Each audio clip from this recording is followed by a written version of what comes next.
ala to hiɗo jam yettudalla boy alhamdulillah ena ala e moɗon ɗo hisi toon alhamdulillah afiyaji no ɓeydi to humpitade ɓe gureji ɗin fof yettude Allah boy meɗen e jang alhamdulillah musidɓe wonɓe e golde laawol kisal fof e yiiɗuɓe laawol kisal e tambitiɓe fof e musidal ngal toon woɗɗuɓe ɓattiɓe fof ɗo humpitiɓe e jande nawnare tampina ko feƴƴiti ha alhamdulillah fof no e jaam yeeru kon tigui woni humpitade kon fof no e jaam sina tun musidɓe meɗen boy feƴƴini Amérique haray fof mum e yamodiri yallagol torki Allah yallah fewni e yaafoɓe fof naadaɓe aljanna e ko wona toon kadi e aduna o fof kala ko feƴƴinira julɓeɓe ngaren torki Allah yallah yaafoɓe fof naadaɓe aljanna enen kadi yo junnu balɗe ɗen o moƴƴina battaneji ɗin waɗa barke meɗen en fof inchallah haray ko saɗi mon ko tooli ko radio meɗen ɗo rani inchallah jazakumullah khairan bar inchallah reme mi wuttana on ɗo jonde nde mi watta micro nge sokeji mum inchallah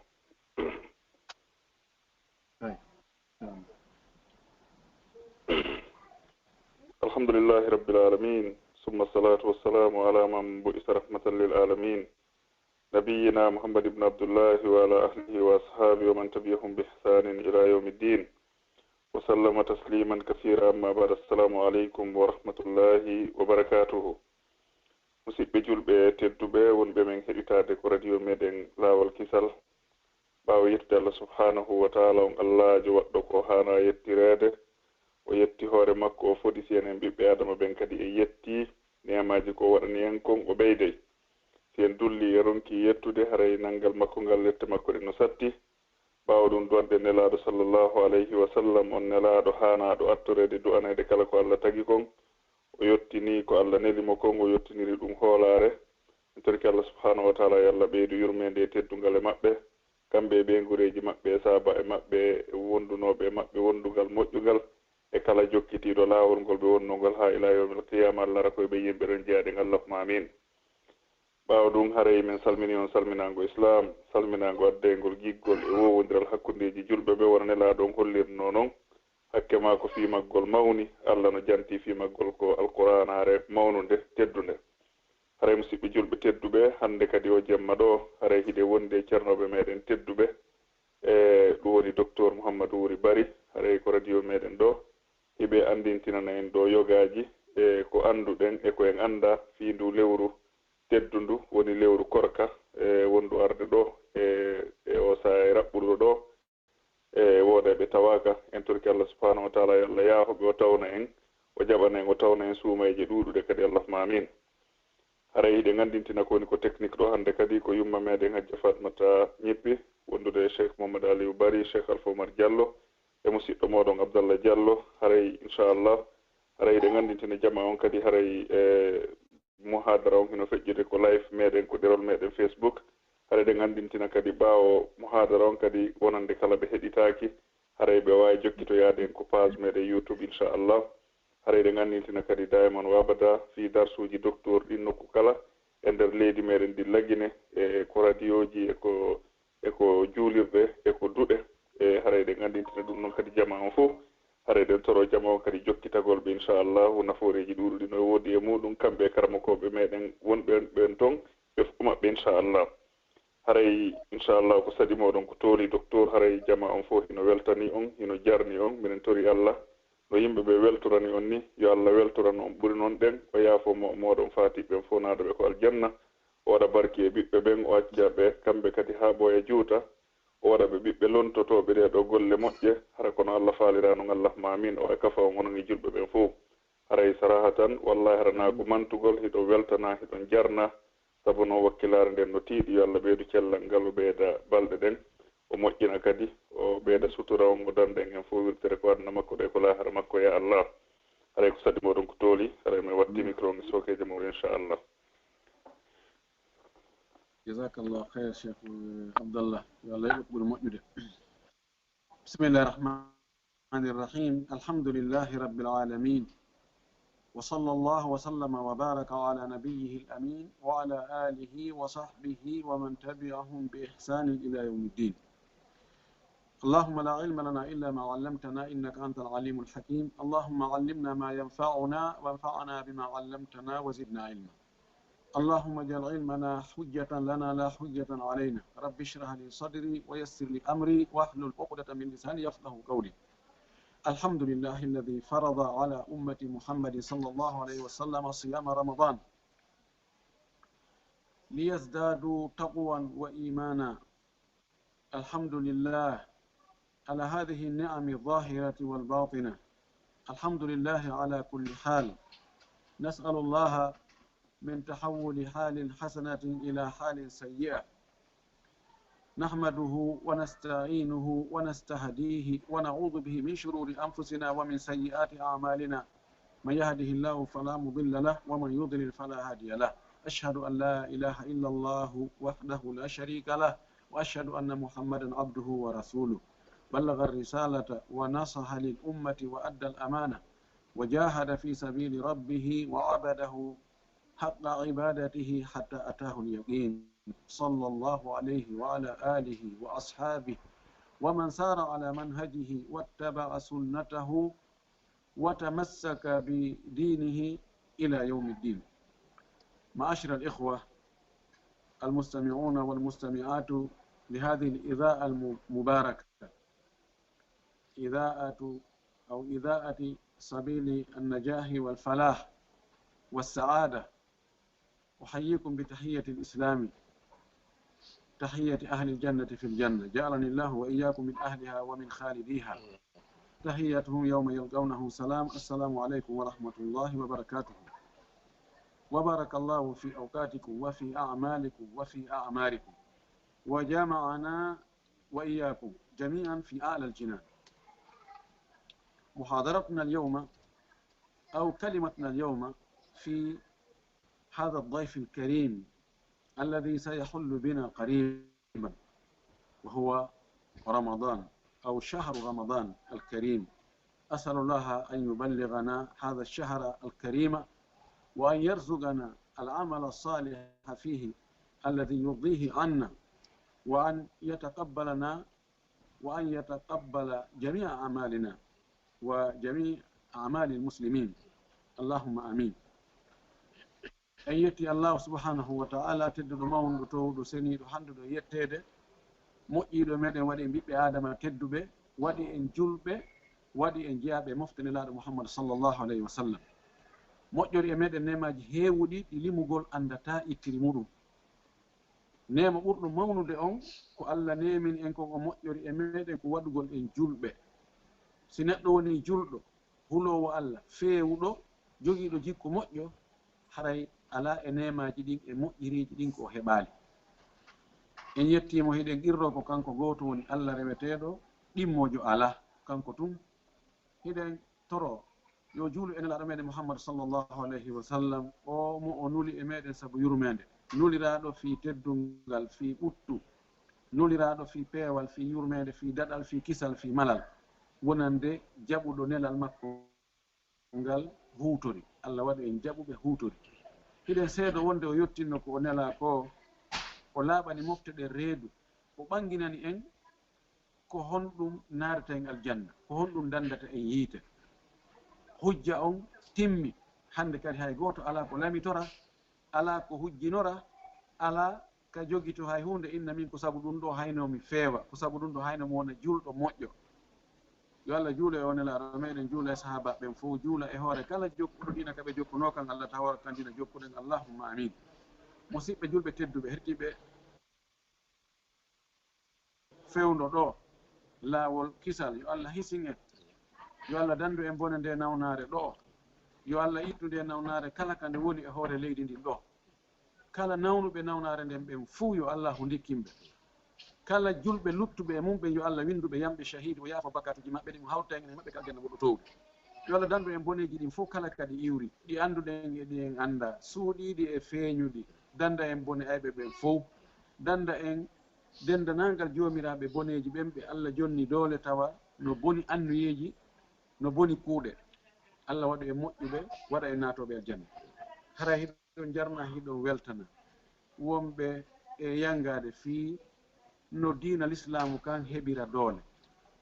no fewɓe ɓen tabitira e hoore peewal, ɓe feewaɓen no feewira, moƴƴuɓen no ɓeydira moƴƴude.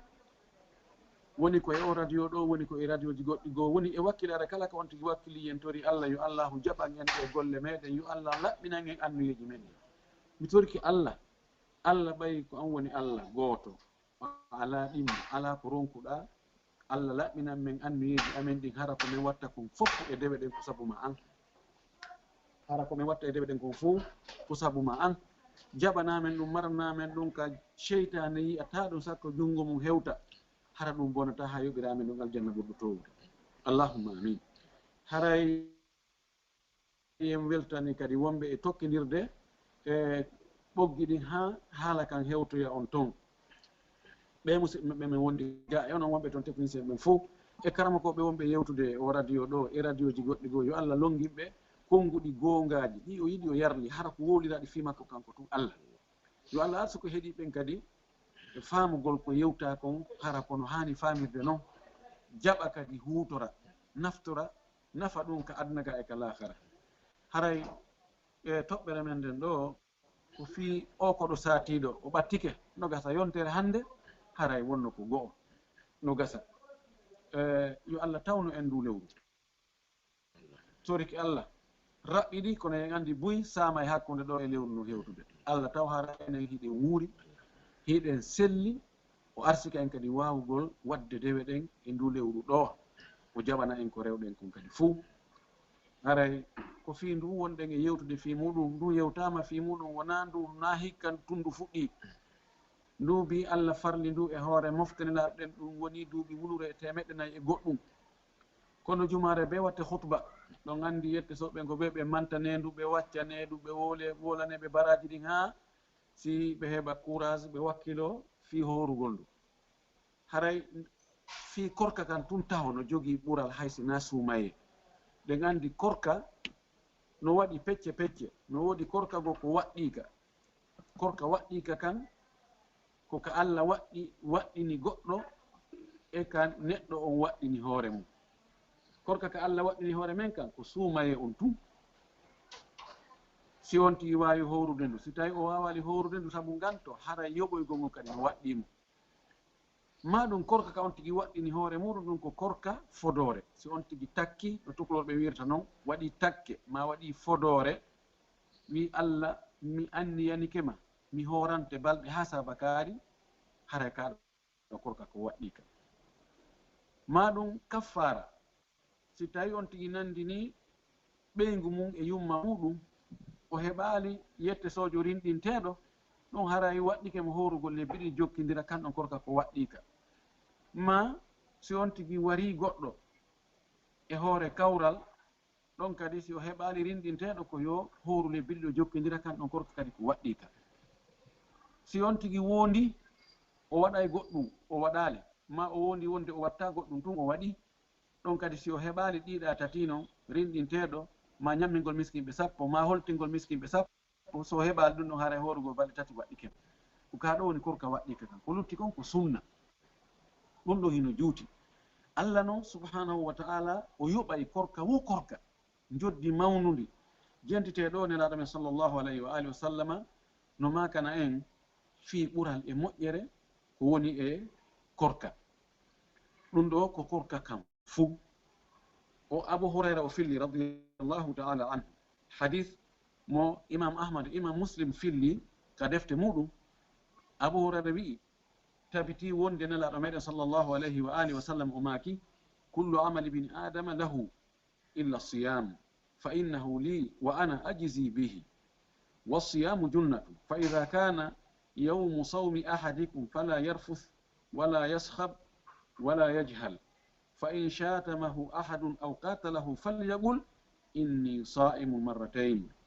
والذي نفس محمد بيده لخلوف فم الصائم أطيب عند الله يوم القيامة من ريح المسك وللصائم فرحتان يفرحهما إذا أفطر فرح بفطره وإذا لقي ربه فرح بصومه يا له من فضيلة يا له من أجر. emba korka no jogii ɓural, no jogii moƴƴere, no jogii teddungal, no jogii neema, no jogii njoddi. fatuba lissaimin, mbelam wonani neema e newende e moƴƴere e teddungal wonaniɓe hooroɓe. Nelaɗo maaki ɗo golle ɓiɗɗo adama ɗen fof ko kanko jeyi joddi muɗum, kanko waɗani hoore makko. O wi sina korka kan, Allah wi kanɗon korka kanɗon ko min tigi jeyi, ko hunde spécial. No andade ɓe luttuɗen kadi ko Allah jeygoy. Julde nden ko kanko jeyi, hajju ngun kanko jeyi, zakka si ittama joddini fof ko kanko jeyi, kanko waɗana fi makko. Kono ɗum ɗo ko hunde spécial re, nde wonno hooruɗo ko andi himo hoori wo ko Allah tun e kanko hooruɗo. Juulowoɗa yiya himo juulude, hajjo o men, itto zakka o men, kono korka kan ɗum ɗon ko hunde nde tawata ko andi wonde on tigi ko goonga himo hoori wo ko Allah subhanahu wa taala taguɗo on tigi on e kanko hooruɗon. Ko ɗum wasi Allah waɗi ɗum ɗo kere kere, o hertini o wi korka kan ɗum ɗo ko min jeyi, wa ana ajizi bihi, ko min yoɓata ɗum ɗo. No anda ko lutti kon kadi kanko yoɓata, kono ɗum ɗo ko hunde hertinde. ɓe wi at-takhsisu ba'da at-ta'mim yadullu ala al-ihtimam. Hertingol hunde ɓaawo nde jantama e piiji luttuɗi ɗin fof, kere kere no inna awa ko wattama e sookeje mum alhajji en, awa ko teddungal mum on gelike imamu o. ɓaawo wigol julɓe on gelike,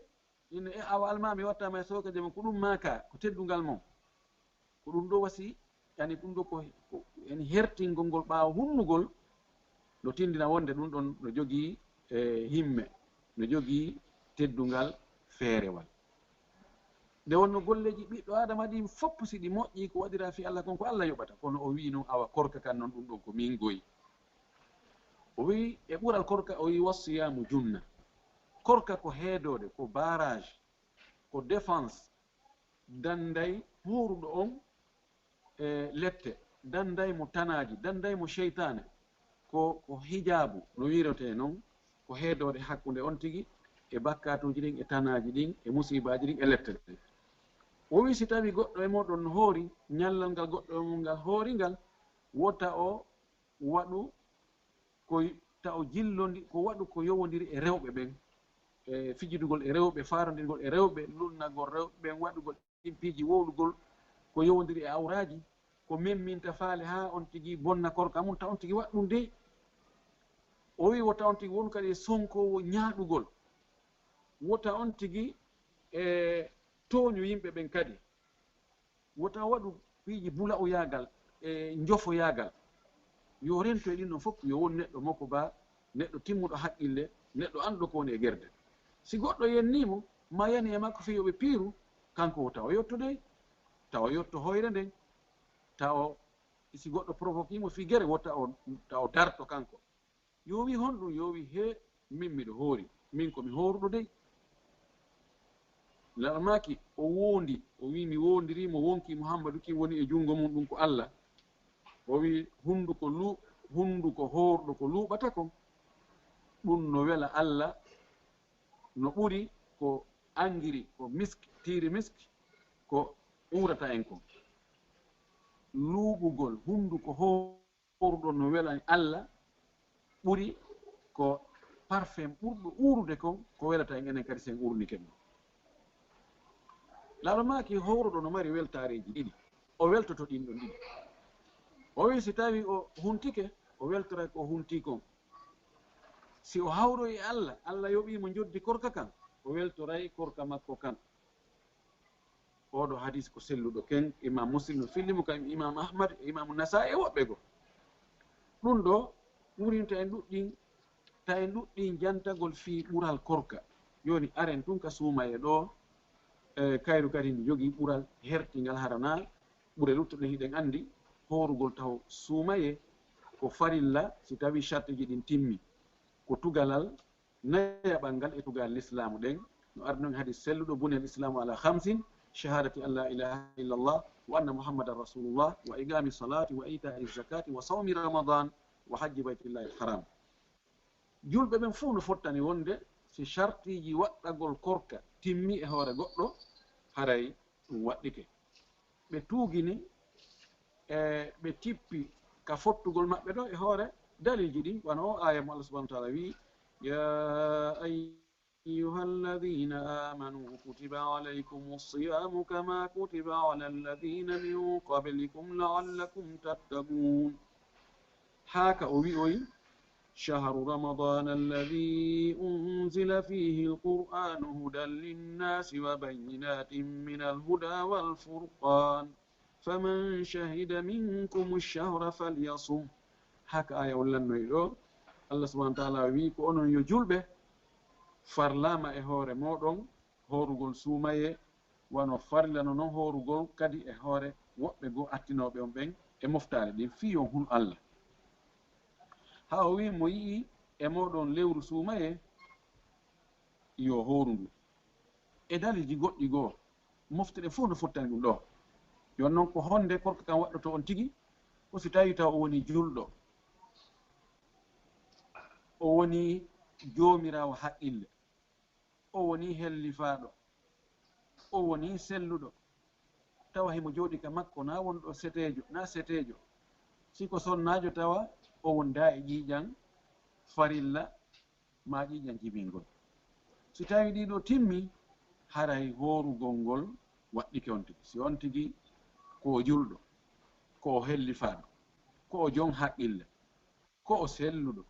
himo jooɗi ka makko na o setejo siko sonnajo himo laaɓi haray oɗo korka waɗɗike oɗo korka suumaye ɓural suumaye on Abu Hurayra fayinno filli ɗo hadis on nane o wi tabiti wonde nelaɗo meɗen sallllahu alayhi wa alihi wa sallam o maaki ɓaawo suumaye ari suumaye dari tun o maaki qad ja'akum shahrun mubarakun افترض عليكم صيامه تفتح فيه أبواب الجنة وتغلق فيه أبواب الجحيم وتغلق فيه الشياطين فيه ليلة خير من 1000 شهر من حرم خيرها فقد حرم رواه أحمد والنسائي والبيهقي وصححه الشيخ الألباني وغيره نلا ماكي بيسو ما يدرك وما كان صحابة بين lewru arani on lewru ari e moɗon ɗo lewru barkinandu horugol ndugol farlama e hoore moɗon dambuɗe aljanna ɗen udditete e mayru dambuɗe yiite jahimi ɗen soke cheytaneji ɗin kolmbe e nder ndun lewru ɗon jemma gono e mayru on jemma ɗon gollugol moƴƴere e mayru no ɓuri gollugol sifa nden moƴƴere ɗon e nder lebbi wulure hara on sifa on jemma ɗon tawaka e ɗin lebbi wulure ɗum ko duuɓi 90 ɗum ko laylatul qadri on laɗo maki mo ɗalama mo katama heɓugol moƴƴere on jemma ɗon ɓemba haray o woni kataɗo haray ko o woni haɗaɗo o woni perduɗo o woni kataɗo nelaɗo men sallllahu alayhi wa sallam o maaki kadi fayin e hadis goɗɗo goo o maaki tughlagu abwabu nnari wa tuftahu abwabu ljannati wa tusaffadu fihi lcheytan summa qal wa yunadi fihi malakun ya baghiya alkhayri abshir wa ya baghiya alsharri aqsir hatta yanqadi ramadan nelaɗo maaki o sifani sahaba makko ɓen ɓural ko woni kon e suumaye o maaki e nder suumaye on dambuɗe yiite ɗen sokete imana sabuji waɗayɗi goɗɗo naata yiite ɗi fanɗay e suumaye moƴƴi non dambuɗe aljanna ɗen uddite mana dambuɗe ko moƴƴereji waɗayɗi ha neɗɗo naata aljanna ɗin haare no weeɓi no newi no udditi e suumaye ɓuri e lebbi luttuɗi ɗin o wi seytaneji ɗin kadi ɗi kolmbe ɗi haɓɓe ɗi calle wayuna noddowo nodda Allah yamira yo malaikajo noddu yo ewno malaikajo on ewno wiya honɗum inna hey ko an yo ɗaɓɓowo moƴƴere welto awa fewndo muɗum fewndike setto mum gon ari traite mum on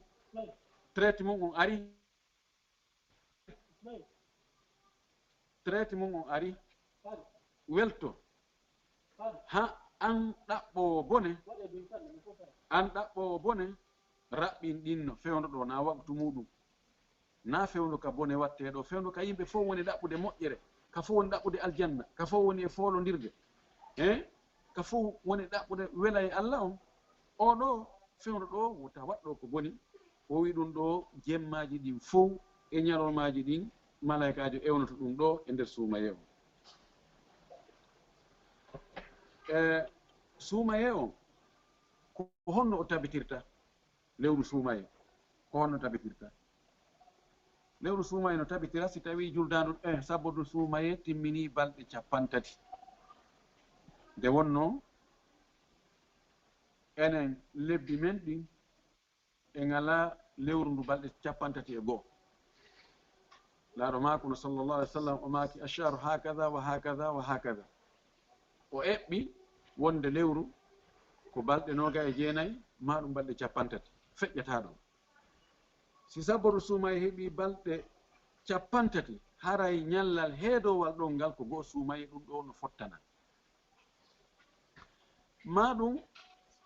29 no weetude 30 si tawi lewru ndun yi'ama, suumaye ndu yi'ama, ɗum ko ñande sikke wi'ete. si tawi haysi ko neɗɗo gooto, gorko gooto haysi ko gorko gooto yi'i ndu, hoolaaɗo, nunɗuɗo, feewuɗo, moko baajo, haray waɗɗike yimɓen hooru. dalil muɗum Abdullah bin Umar o wi'i tara annasu lhilala fa akhbartu rasulallahi sallllahu alih wa sallam anni ra'aytuhu fa sama wa amara annasa bisiyamihi. rawahu Abu Dawud wal Hakim wa Ibn Hibban wa sahahahu wa kadhalika sahahu Sheikh al-Albani.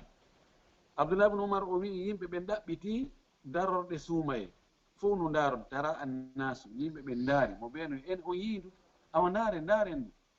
yimɓe fof po yi'aali ndu. Abdullah bin Umar to yi'i ndu, o wi mi yi'i ndu, mi inni nelaɗo, mi yi'i lewru ndu. nelaɗo hoori yamiri yo hoore, o wi on fof awa jango haray ko yen hooru. ko ɗon kadi siko yi'oygol juldandu ɗum kadi siko neɗɗo moko ba timmuɗo, haysi ko gooto ko ɓuri sellude kon konnguɗi karama koɓɓen, haysi ko gooto hoolaɗo, nunɗuɗo, feewuɗo, moƴƴuɗo, so wi o yi'i haray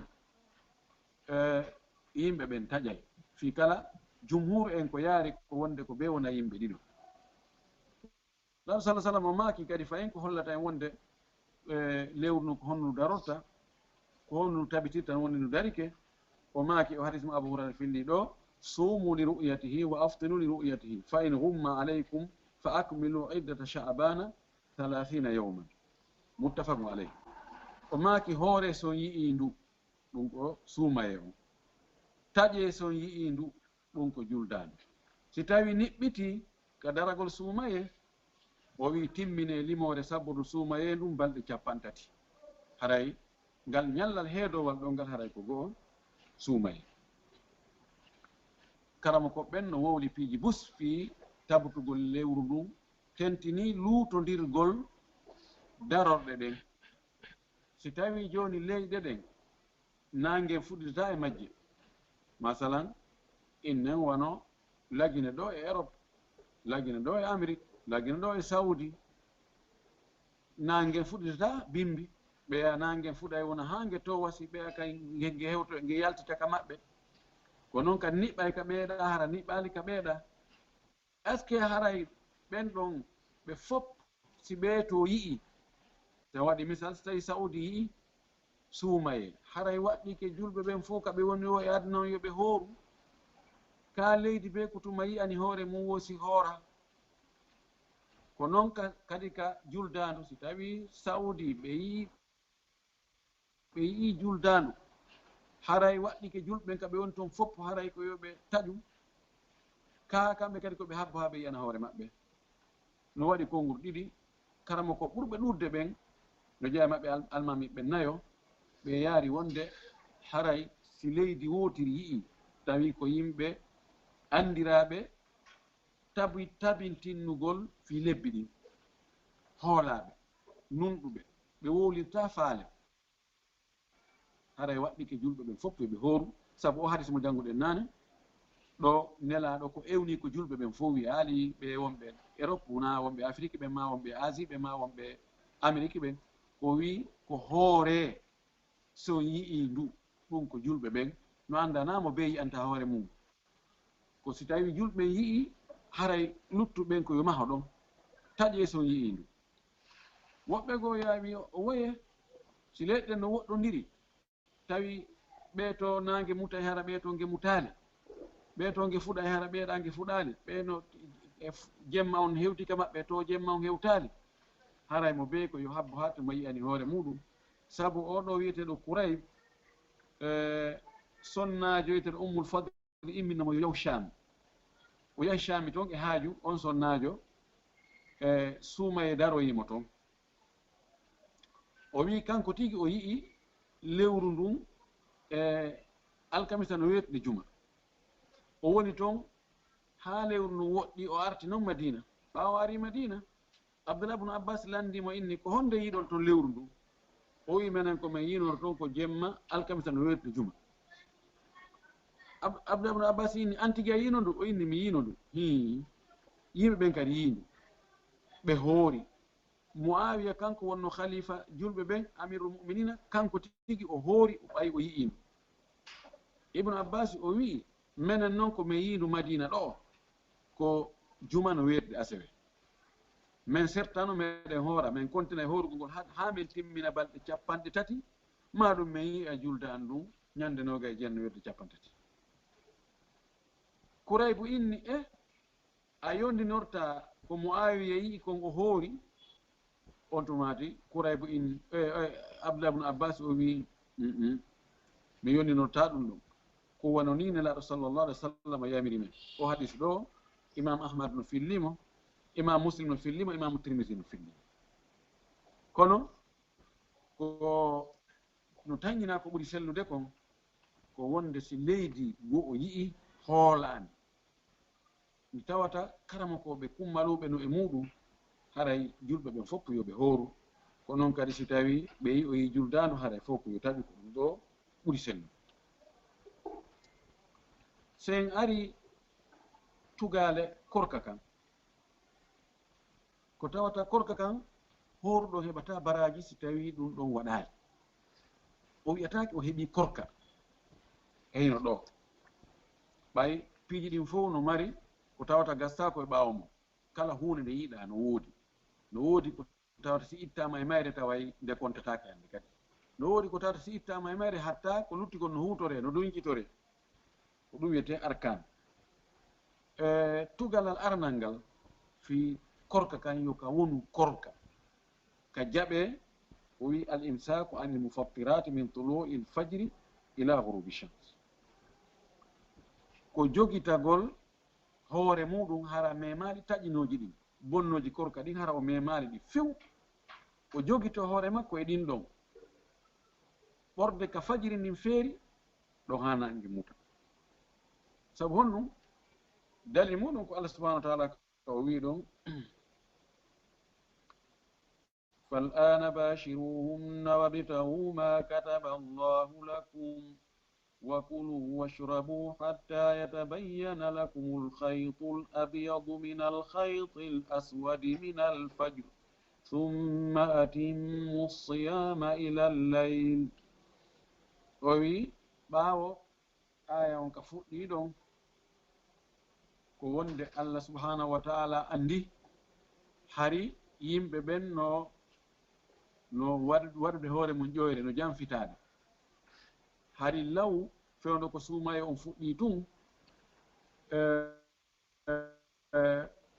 mo yiidali e sonnajo muɗum ɓaawo humtagol ngol ha o ɗantike so maƴoyi ɗon hay so ɗani seeɗa tun o maƴi haray gastaka o yiida e sonnajo makko hande kadi lutti kadi janngo jemma joni noon woɓɓe artay humto taw no ronki tun wara ɗon seeɗa ɗano ɗon wa leere ɗiɗi maƴoya joni noon wino sonnajo on ko noon tigi ɗanike joni na yonti yiide makko hande kadi woɓɓe tawi waɗi golle yette soyagal ngal tawa ɓe moltoto ɗon ɓe yiida ɓay gotto o anda ko hakkude maɓɓe tun ina ha ɓoodi ɗumanne heede ni o yiida e sonnajo Allah andi ɗum noon Allah wi he min andi koye woɓɓe mon no janfade hoore muɗum kono Allah e yurmede makko nden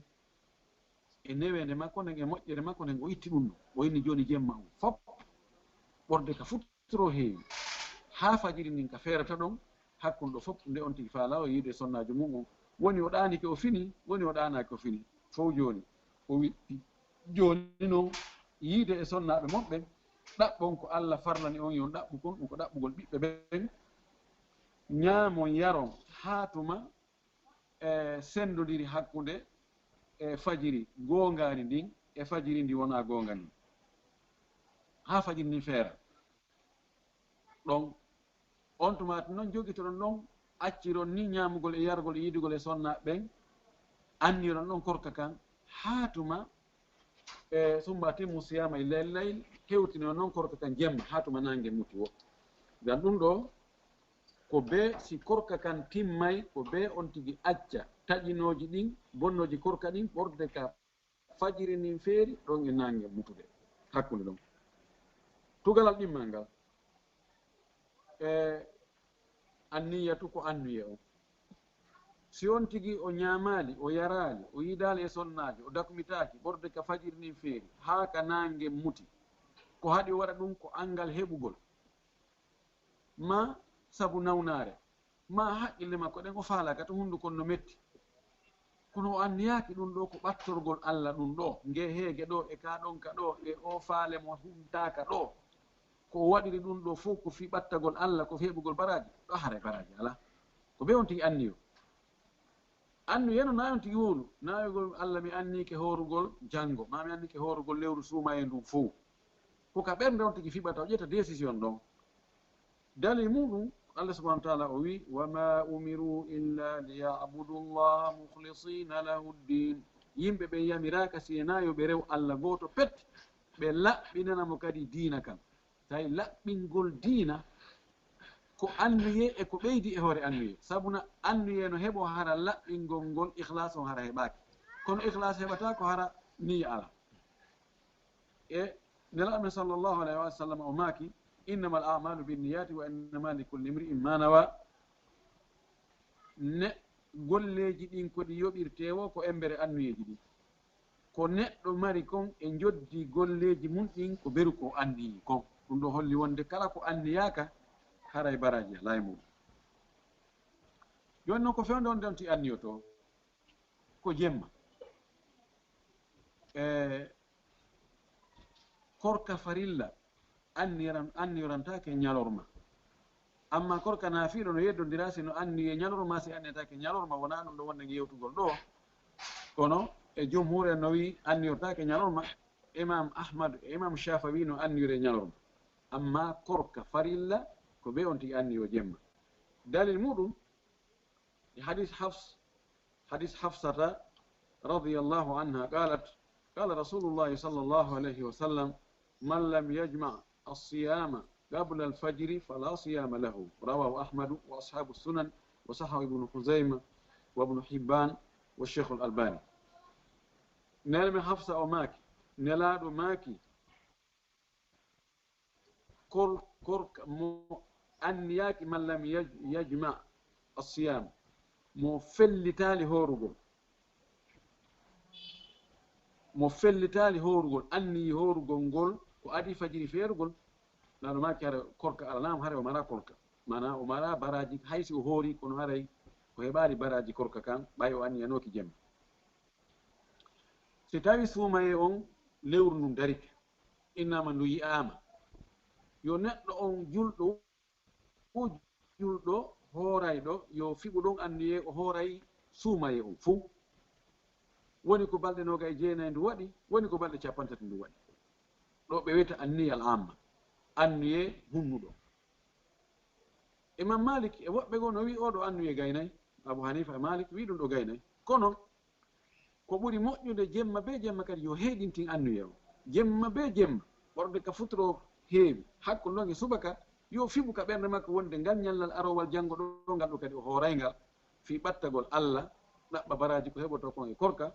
e fi daɗugol kamba komo hoorali kon kambana jemma be jemma o fiɓa on annuye ɗum ɗo no ko ɗum ɗo woni tugale korka kan tigi tigi ɗum ɗo woni tugare ɗeɗo si tati si heɓaki ɗeɗo ɗiɗi si heɓaki haray ko wiyete korka kon haray ala ko be annuye on ko be on tigi jogi to e taƴoji jogi to hoore makko hara waɗali taƴoji ɗi ɓorde ka fajiri ni feeri ɗon e nange mutuɓe ko hommo newnana taƴugol suumaye no woodi newnaɓe taƴugol suumaye tawa ko ɓe ɗaɓɓira ko ñammingol no woodi woɓɓe goo no newna taƴugol suumaye kono ko yoɓe yoɓoy newnaɓe taƴugol suumaye ɓen hara koye ɓe ñammi ɓe yoɓata ko nawnuɗon nawnare nde tan inaka ndikka e few almaridu alladi la yurja bur'uhu nawnuɗo mo tan inanaka ndikkugol few innama nde nawnare ɗo nde ndikkata fes ɓeeɗo ko ɓe habbi ko laja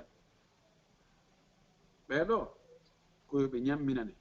ma koɓe ñammin kamɓe tigi mana koɓe etu mana mum ñallal be yoɓe ittu kilo ɓe jonna miskino timma kilogoy ko ittete ko no manki seeɗa gramme ji seeɗa kono ko lutti no ɓuri ko lelli oɗo goo ɗimmon ko nayejo mo tawata wawata horde heɓi duuɓi 75 capanɗe fof ɓe haray wawata horde ɓeɗo kadi ɓe nayo ngol ndikkata wiyatake hari oɗo ko nayejo kono joni o wonti sagata o wonti suka oɗo kadi ko heddori hande kadi ko yo rewi Allah jawdi ndin o wawata horde hande kadi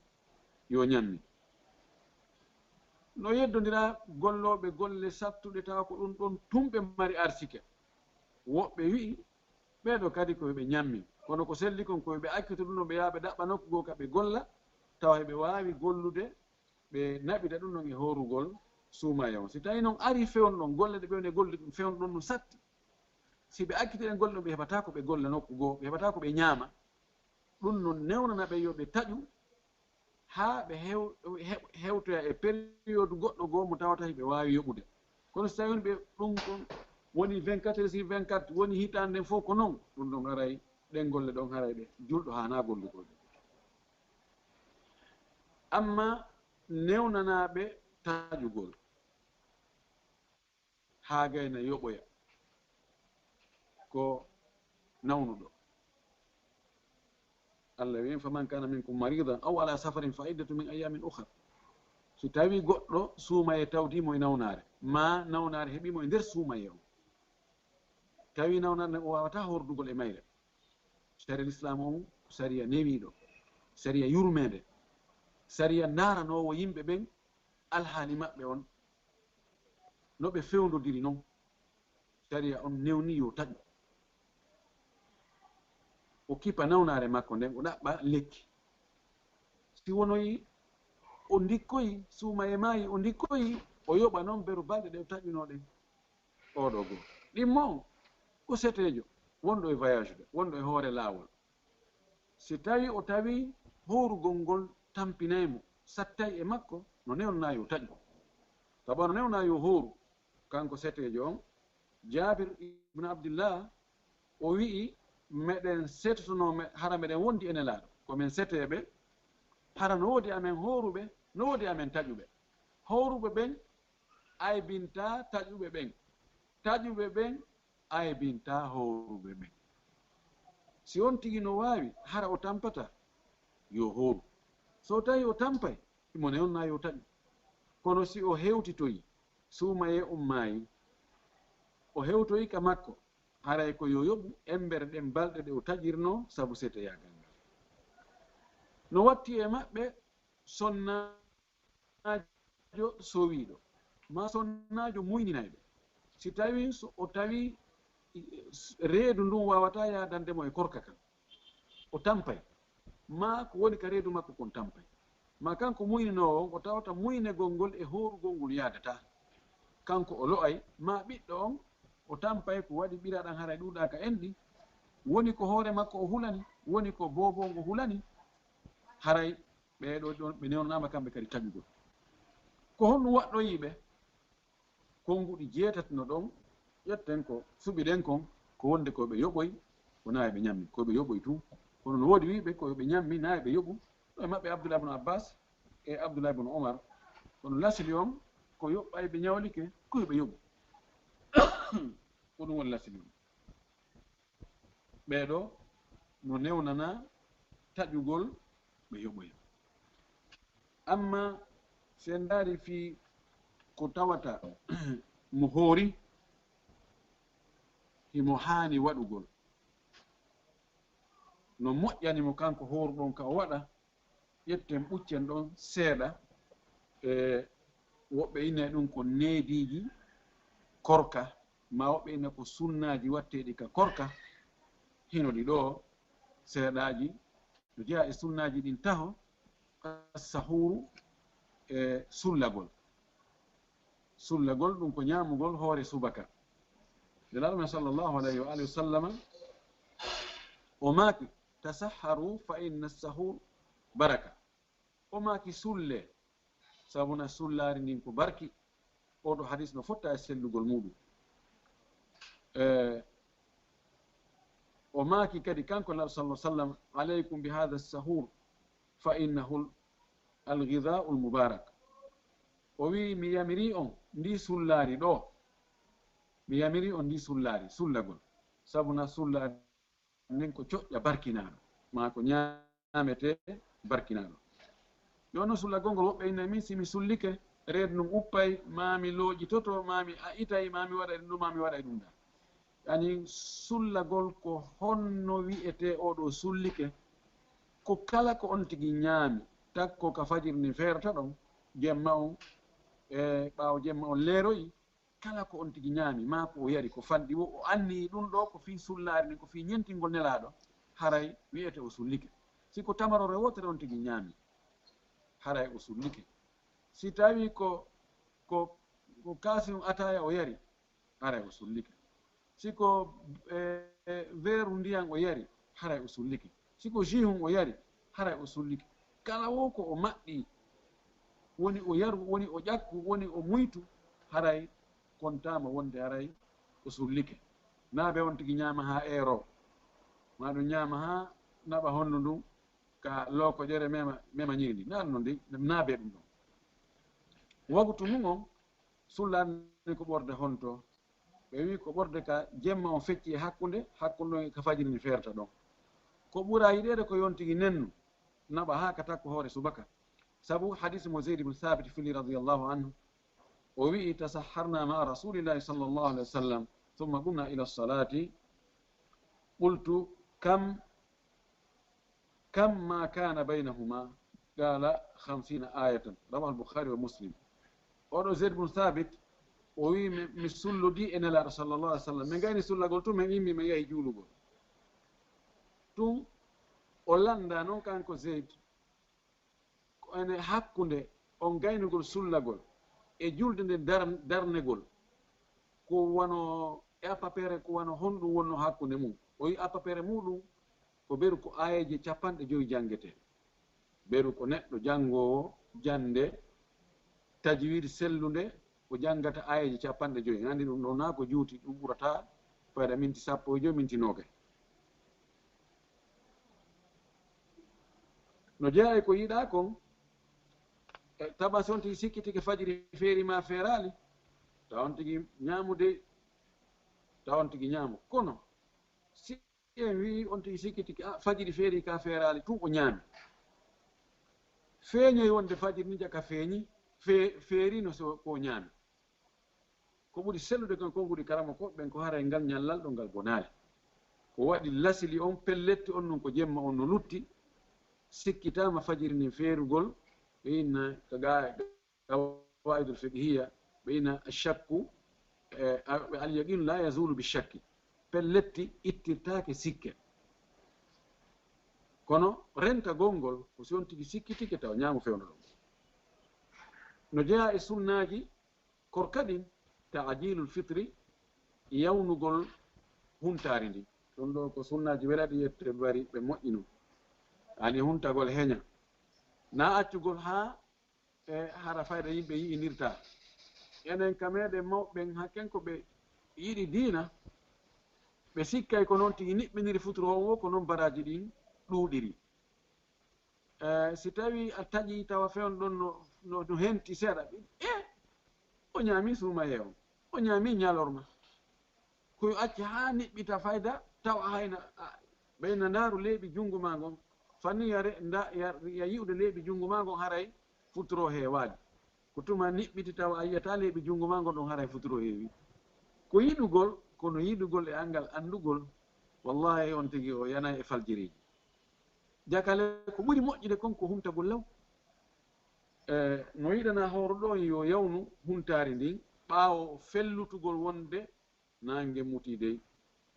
sabu hon ɗum oɗo sahabajo to Sahl ibn Sa'adin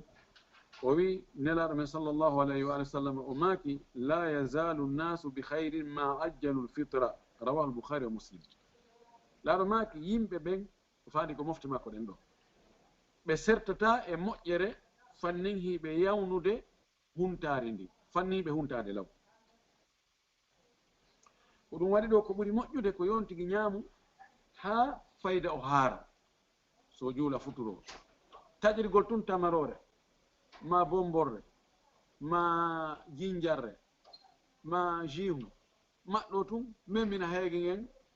wiya awa juulen ɓe gandi won tigi juulay kono fayde ara haqqille makko ɗen no ka ɓoyri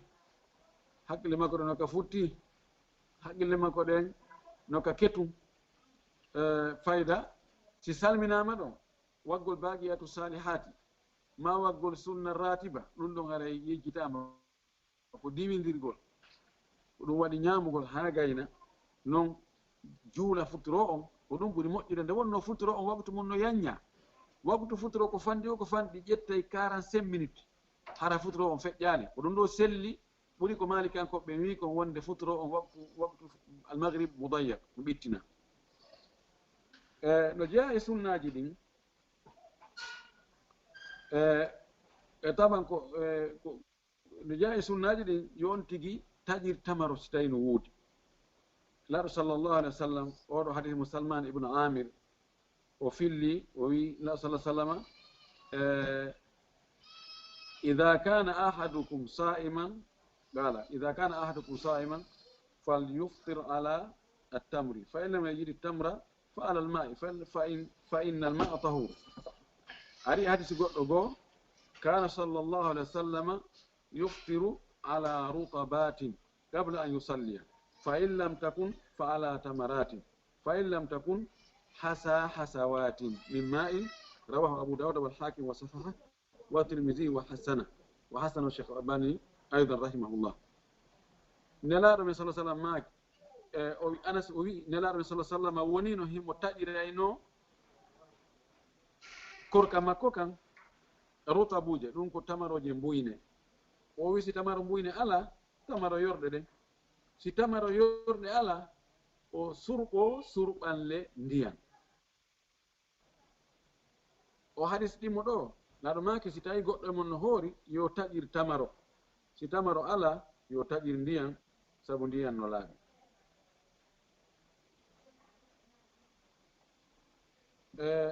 ñaamugol ngol si juula futuro ko wiiɗen kon ko ɗum ɗon ɓuri moƴƴude na taƴugol ngol tun ko ñaamugol ngol aɗo maaki sallllahu alih w sallam hadis mo Anas filli aɗo maaki ida quddima al acha'u fabda'u bihi qabla salati al maghribi wala tuajjilu an acha'ikum rawahu cheikhan o wi si tawi hirande ɓannama ñaamete on ɓannama o wi fuɗɗore ɗum ko adi juulugol futuro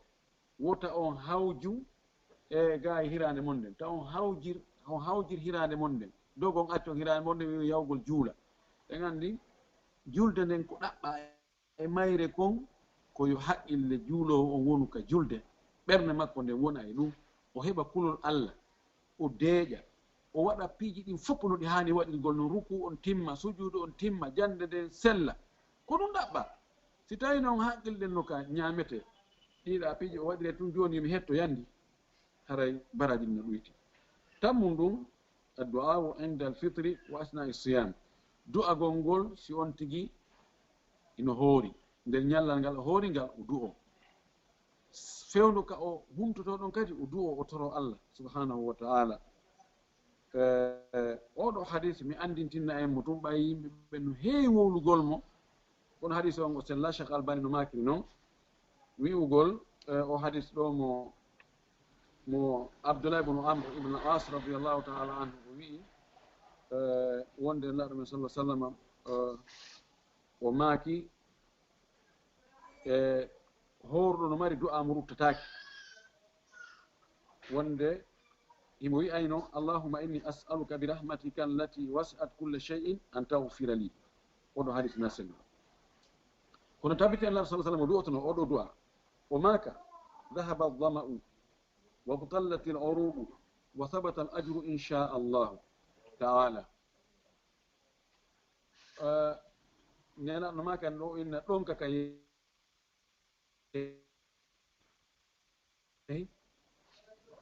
دادي ديم بوبي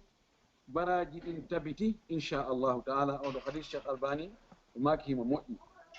رجاء حديثاجي جانتي دعاء جانجتي دون تاو حديثاجي لودي o hadith ɗo ko mursal o wi nelaɗo wono wi ayno allahumma laka sumtu wa ala rizqi aftartu ɗo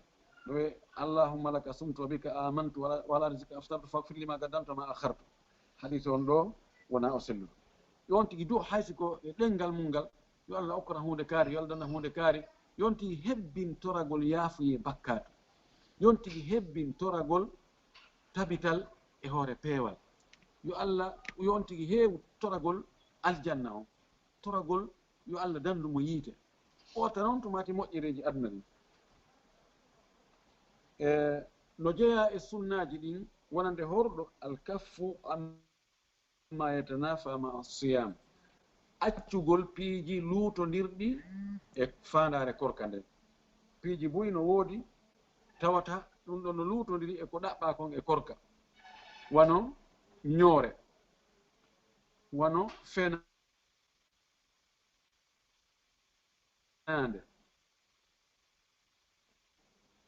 no ɓeydi harmugol fewndo korka ko waɗi ɗoyta e baraji ɗi nde ontino e dewal o waɗugol geddi e nder dewal no hulɓini ɓuri waɗugol geddi ɗi yeddugol allah harna e nder dewal on tigi woni wano anda joni wujjugol harno juulude ma waɗugol piiji bonɗi harno juulude ɗum ɗon e waɗugol sifa ɗum ɗon hara o ala e nder julde on anda haray bone on tan on wona gooto ko ɗum waɗi laɗo men sallllahu alih wa sallam o wi laysa siyamu min al akli wa shurbi wa innama siyamu min allahwi walrafath walakin hada hadith daif terɗe gonɗon hadis on de mi anti ko lowɗo hadis selluɗo lalmaki man lam yada qawla zuri wala amala bihi falaysa lillahi hajatun fi an yada'a ta'amahu wa sharabahu nelaɗo maki mo accali fenande fefindande fenande moƴƴinande e gollitirgol nden fenande moƴƴinande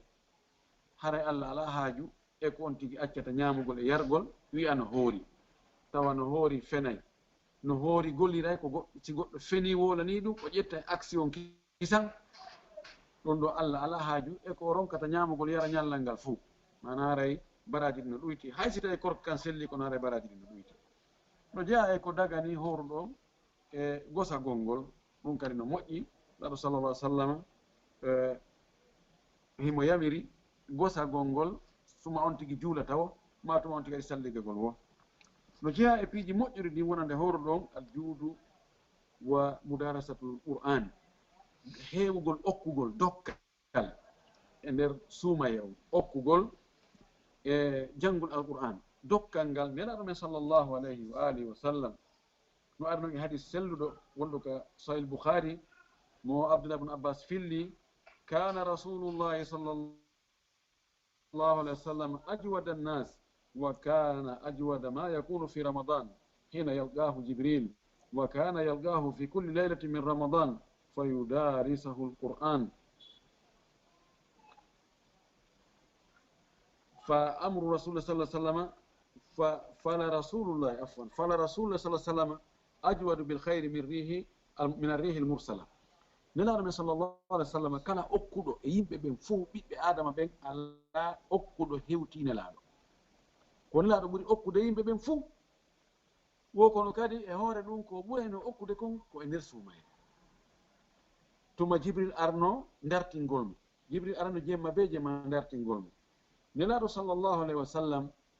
dokkal makko ngal no jokkodiri wano hendu jokkodiri ni taƴodirta. nelaɗo goɗɗo arali ha hande inni miɗo faala hunde kaari tawa ɗum no woodi o inna ɗo haray joni haray o yahay aroyon ma modi ɓen soñji na hanki kadi o iwi ɗo modi min mi gaynantaɓe yimɓe fo kala ko o mari si a ari a wi hunde kaari o inna ƴettu ko ɗum ɗo haani neɗɗo so woni julɗo yo wonu okkowo tentini ka suumayeɗo wowtinen hoore men okkugol wota haɓɓe to non ko tuma wonɗa milliardaire jo si okka beru kun marɗa kun okku ɗon ɓay ko marɗa kon e jawdi ma ndin koko ñamuɗa ɗum ɗon lanni e ko sorɗa coñci ɓornuɗa si hiɗɗi a hayki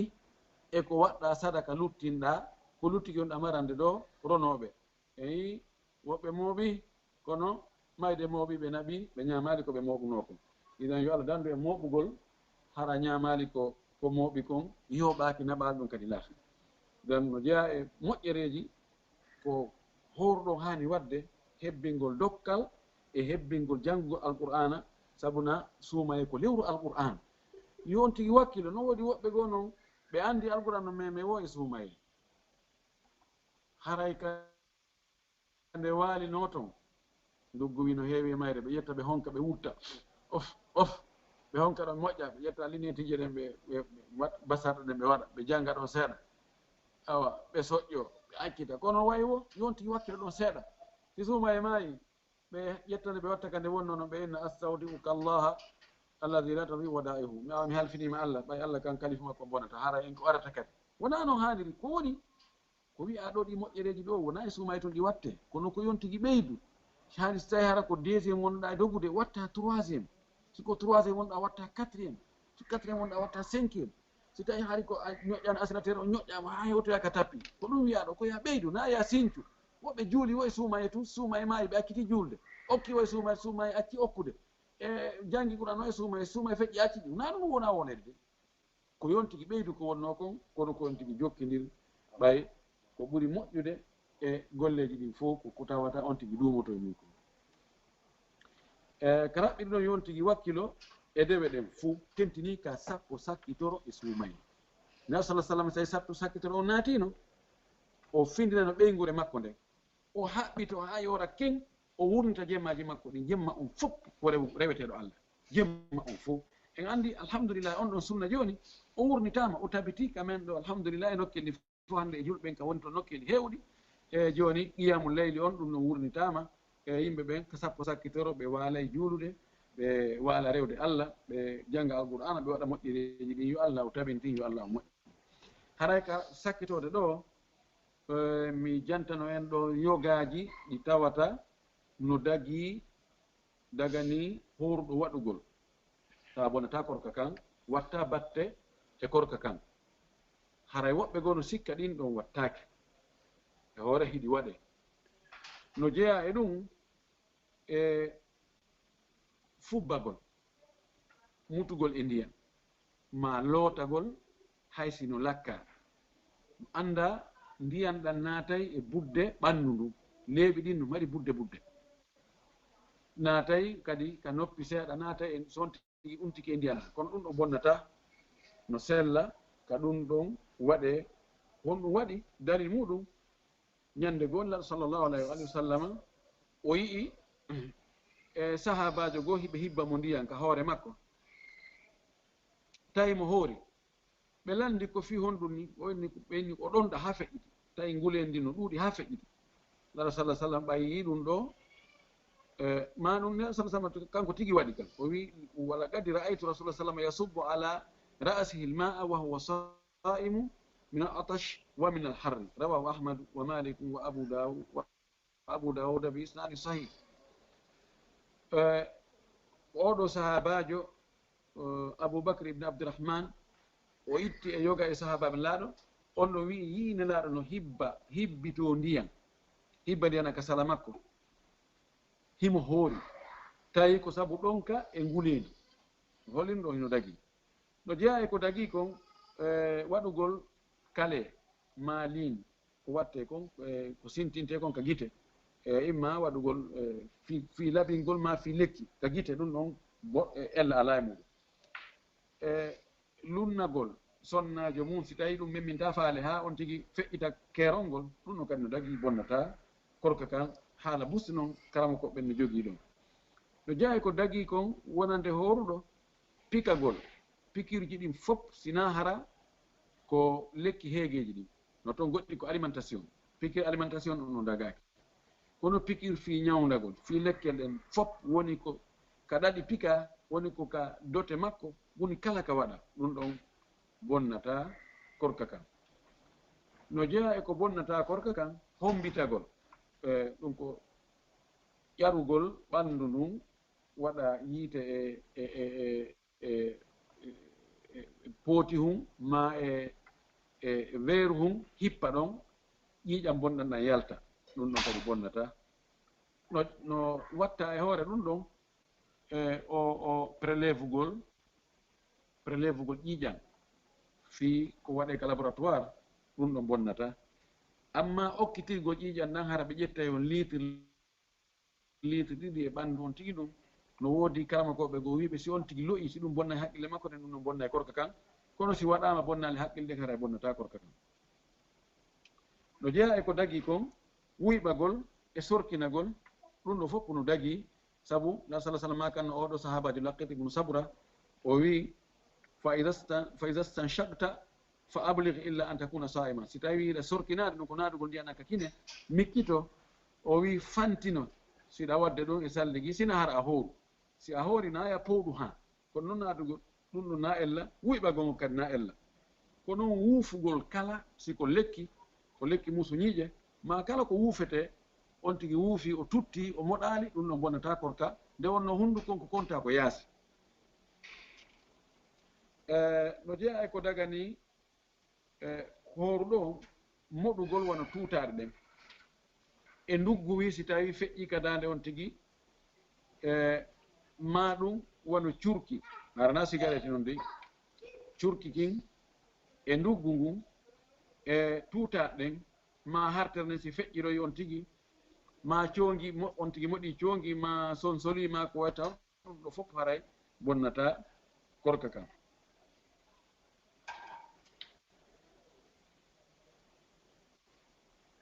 no jeeya e ko dagani hooru ɗon weetugol tawa no wonde janaba on tigi yite ɓeygu muɗum jemma o lootaki ha fajinni feeri ɓaawa fajinni feeri joni wonti bimbi woni joni naati ñallal ngal no sella ko immo ɗon o yaha o lootoyo o kontina korka makko kan ɗum ɗon bonnata korka kan ko noon sonnajo wonduno ƴiiƴam fiilayeru mo wonduno mo fiilino o laaɓa jemma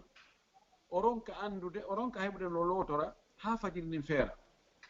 o lootoyo tawa weeti ella ala ɓay tun o andi o laaɓi o annike jemma ɗum ɗon haray fii o weeti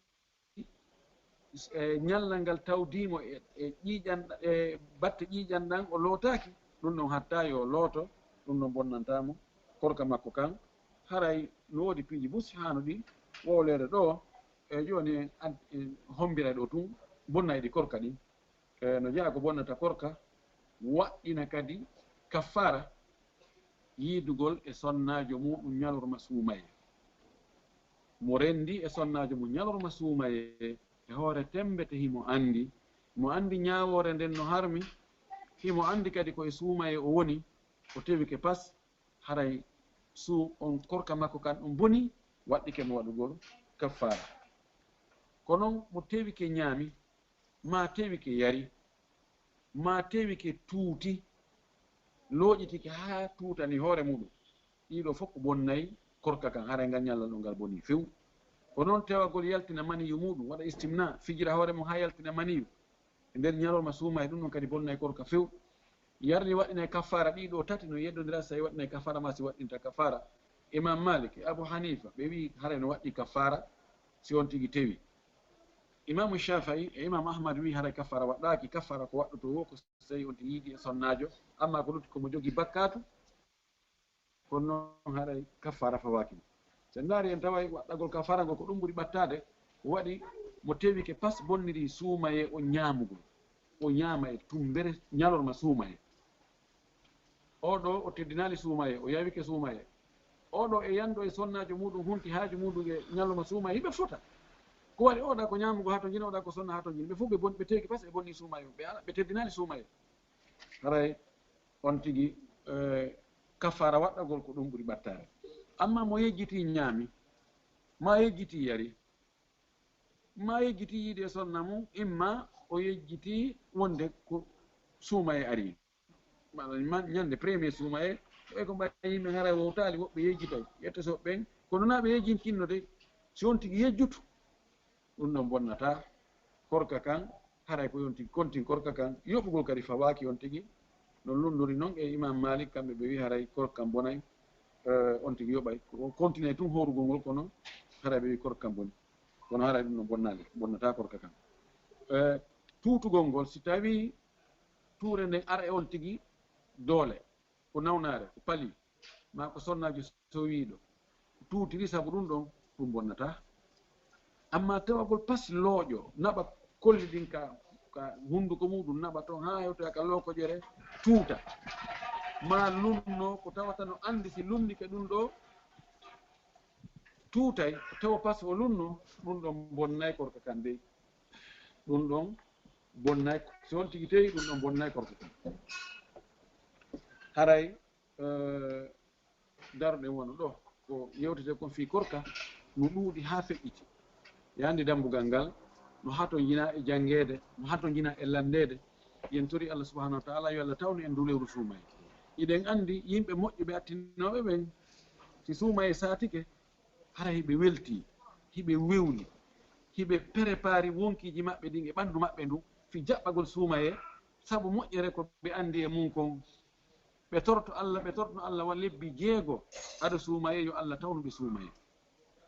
mo toriki Allah lebbi 6 yo Allah tawnu suumaye si oɗo suumaye tawi oɗo on sikkude o fijay wallahi o fijata kamɓe ɓe anduno moƴƴere ko woni e mum kon ko woni e janngude ɗo kon kamɓe ɗum hiɓe andi ɗum ko pelleti ko goonga enen kadi ko en sikkitaki kono he sen ndaari golle men en tawa ene wawi golle sikkitiɓe hara noon horunoɗo gayni wo sa gayni korka kan a heɓay 15 000 euros 15 000 euros tawa kala horuɗo ko ɗum ɗon laamu ngun jonnayi on tigi ɗum ɗo subvention sikku ɗum harayno ko ni yimɓe ɓen jogori suumaye harayno mo ɓe no faala e suumaye artu wallahi hara ko yimɓe jogino compteur ɗi o lebbi ɗi ko kat hara suumaye hewti si ɓe hoori kadi suumaye gasi ɓe toroto Allah ɓe jeeja Allah lebbi 6 yo Allah jaɓan ɓe o suumaye ɗo waɗi ɗe dewe wona waɗugol ngol tun de ko ya waɗu jeeja Allah kadi yo jaɓu ɓay si o jaɓali ala ko wawla wulitoɗa honto Nations Unies ka Union Européen ka ko ka Union Africaine naɓata ka ko CEDEAO ala ka wulitoɗa ko ɗum waɗi kanko ko patron ko ɗum wasi o ini ko wal aljabbaru almutakabbir ko be jeejamo waɗa jeejamo yandi jaɓana yandi fi Allah jaɓana yandi ay enen koye ɗo si tawi joni ko patron jo tigi ma lamɗo tigi marɗo tigi wallahi a waɗanaymo harɗa jeejamo kadi fi yo weltor ko waɗɗa ko e anda ɗon ɗo patronɗa wallahi mi waɗi no andi heƴen ɗon ɗo haray ɗo inchallah ɗo so tawi min ɗum ɗo hawrani o min haray ala komi heɓali somo weltori ɗum ɗo so tawi ɗum ɗo walorani on ni min haray komi ɗaɓɓata ko mi heeɓi haray on jarama itti sikka noon Allah subhanahu wa ta'ala iden yo allahu tawnu en ndu lewru ɗo yo Allah hokkor en cellal e doole ha wawen horugol ndu yo jaɓan en kadi harayno haalaji no jindano en awa leyɗe goo ɓay corona no ari haray wo ko yo horugo suuma yo bugiti ha yeeso subhanallah yay no woodi woɓɓe goo ko o corona ari haɗi yimɓe ɓen e noon e dewe goo ɗum no weli ɓe ha feƴƴiti wayno no wawi so tawi ɓe heeɓi vacance fi dewe ɗen no woodi woɓɓe hani ko honno wiyete fi horugol corona haɗata goɗɗo horugol joni mbiyen corona haɗay goɗɗo yahugol naafoya ka juulirde o waɗagol qiyamul layl ɗum ella ala ɗum ɗon ko sunna si corona haɗi on tigi juulogol toon farillaji ɗi corona haɗi on tigi juulugol juma si corona haɗi on tigi naafiloji ɗi haray ɗum na ella ete naafugol ngol ka cuuɗi ɓuri moƴƴude. Laɗo sallllahu alih wa sallam maaki julde nden fof si wona julde farilla ko ɓuri moƴƴude koko juulaka cuuɗi kon. Idan ɓay si on tigi hol corona fii corona no sakiti hatta on tigi itta kooƴe so heɓi, hatta o soƴƴa so heɓi, hatta o hirto so heɓi ka suudu makko. Idan joni yo wattiri ɗum ɗo jemma,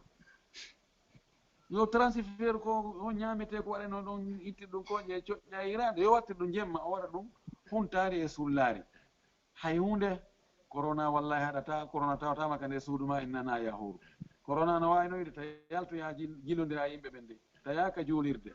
ɗum ɗon. Kono horugol ngol ɗo wi'atake leydi, wi'atake newnantake. Yo wi awa joni enen ɗo joni haray horugol kadi en bugitike yeeso ha tuma corona i on tumati en horoyay, on tumati en daroyay to lewru go hoore ndu contre suumay. Amma noon si tawi ko neɗɗo alhaali personnel mo wiɗe noon on tino nawni corona no nawni ma nawnare wonde goo tawi o wata hordugol e nawnare nden imo nawnana yo taƴu. faman kana minkum maridan aw ala safarin fa iddatu min ayamin ukhra. kono haray yo yimɓe accu fijirgol diina, ko yimɓe hewɓe ɓe wowlay piiji haraɓe ala ka ɓe cippi hay nokku. tori Allah subhanahu wa taala yo Allah tawnu en suumaye, yo Allah arsuku en horugol suumaye, yo Allah ittan en coronavirus itta e leyɗe ɗen fuu. en toriki Allah yo Allah o hisi nawnuɓe ɓen fuu, yo Allah o yaafo julɓe faatiɓe mum ɓen, yo Allah o ittan en albalaw e jarrabuyeji ɗin fuu. Allah ɓe toñoɓe ɓe lorroɓe yo Allah accintinɓe lorra si tawi himo muuyi o fewna ɓe waɗa ɓe yurmeteɓe. si tawi o muuyali Allah yo corona yo naɓum fop o laɓɓina en o danda en masiboji ɗi fof. en toriki Allah subahanahu wa taala yo Allah yoɓen ko ɓuri moƴƴude haray e nder to wona ɗo. wa jasakumullahu khairan, wassalamu aleykum wa rahmatullahi taala wa barakatuh. wa aleykum assalam wa rahmatullahi wa barakatuhu. docteur ay jasakumullahu khairan, barakallahu fikum. yallah waɗa gon ɗum ɗo ko misan mon hasanati yawma la yanfa'u malu wala banun illa man atallaha bi qalbin salim. warana yimɓe heɗitiɓɓen fof kadi ɓen ɓe Allah manti o inni si o ɓe nanni fi makko no yewte ɓe ƴettay ko ɓuri ko moƴƴude ɓe gollitira ɓe haɗito e haɗaji ɗin fof. Allah dandu en wonugol yimɓe nanay ɓe waɗa kolli ɗin ko noppi e huccita wiya ɗum ɗo ko tindi aranɓe. haray tigi tigi on wallahi yewtere labande waɗi ɗo weltanama fota on jarnama. Allah yoɓo moƴƴa ha o yoɓa ko ɓeygure, o lontina sukaɓe worɓe rewɓe wawaɓe daranade kaɗo diina e wallito julɓe ɓe ɓuuri kono wakkili ɗon kon allahumma amin. nam siwi ɗum haray mi anda so tawi en waɗay ɗo lande ɗen seeɗa, saabu noon haray ɗe gandi fewn ɗo ko noppiji ɗin fewdori haray ɗen toro jama on fof. haray si tawi ko docteur e yewti kon ɗo ɗen fi ko bonnata e ko moƴƴinta haray ko ɗum woɓɓe goo natirno ga haray landagol haray hakkinde nden lande ɗen haray kadi goto kala no yamira waɗugol landal gotal inchallah ɗe gandintina waɗugol étoile 61 ɗoni star 61 hoodere capanɗe jeego e goho fiye waw natude ko lande. kono adi en uttude lande ɗen haray ɗo gandi sono kala e gandintina fi numéro ji meɗen ɗi inchallah wonande kala faalaɓe humpitagol programme ji meɗen ɗin haray no waynodude ɗiɗo numéro ji 0032 492 99 65 ma 0032 497 11 91. ɗum woni 32 492 80 1965 ma 32 497 11 80 11. haray kala faalaɓe humpitagol fi programme ji meɗen ndin ko lawol kisal haray no wawi noddude ɗiɗo numéro ji inchallah. haɗa ɗe gandintina fidduɗe meɗen ɗen ɗiɗi lawol kisal duhiɓe hisuɓe lawol kisal sonnaɓe hisuɓe haray hiɗen mari toon ɗen darsuji guilandema e tenen ha alatti inchallah. haɗa ɗe gandintina ɗiɗo darsuji ɓeeɗo ceernoɓe meɗen fof kadi hiɗe wawi jokkitade ɗi ko youtube meɗen e ko page meɗen facebook inchallah. haɗa yejjitade kadi darsuji docteur en ɗin haɗa fewndo kadi ɓe waɗan nden darsu e labaɗo inchallah. haɗay ɗen toro jama on fof yo jokkito darsu o inchallah haɗay fewndo ɗo hiɓe fewndino fii ko janngugol fatiha haray ɓe timmini ɗon haray hiɓe seenani programme ɗimmo fewndi ɗon kadi haray jama on heno tora seenagol wakkilo jentagol darsu on rewtomo kadi inchallah nafoore ɗuuɗuɗo e makko ɗen toroɓe kadi yo allah walan ɗon timmin deftere nden o newna feere kadi wonde goo kadi fuɗɗe allahuma amin haray nam docteur min uttana ɓe attiɓe natude ɗo inchallah haray ɓeɓe numéro mullaniɗo ɗo ɗen 460 assalamu aleykum. وعليكم السلام ورحمة الله وبركاته والسلام عليكم. وعليكم السلام وبركاته. Allah je on jarama albarka Allah yoɓon ko ɓuri moƴƴude joddi haalaji laɓaɗi waɗi ke ɗo komi on tigi wawata naftorto on jarama Allah yoɓon ko ɓuri moƴƴude joddi. Allahumma amin. Haray o yafoto question an o haray ko mi faala andude si tawi on tigi no gollude ko laɓtani haray ko on tigi wowi juulugol ɗon no soki ɓa haray nokkelugol no haray dokkugol no ko laɓtani ko fof yata juula haray ɗon no soki joni noon ko wood ko on tigi gollata ɗon kadi haray ala ko juule hara so tawi on tigi no hoori ma hay sayna suumay hara no hoori ñallal ngal fof noon wona ko golle ron ka juulugol kono hara ɓerde nden walaki ko tuma on tigi ari ko suudu yo si juula haray sifa ɗum ɗon ko on tigi konno on tigi hanata waɗugo ɓaara heɓal ton ko juula.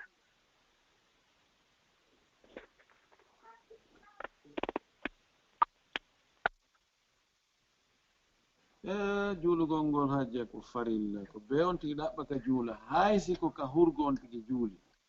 hay siko ka hurgo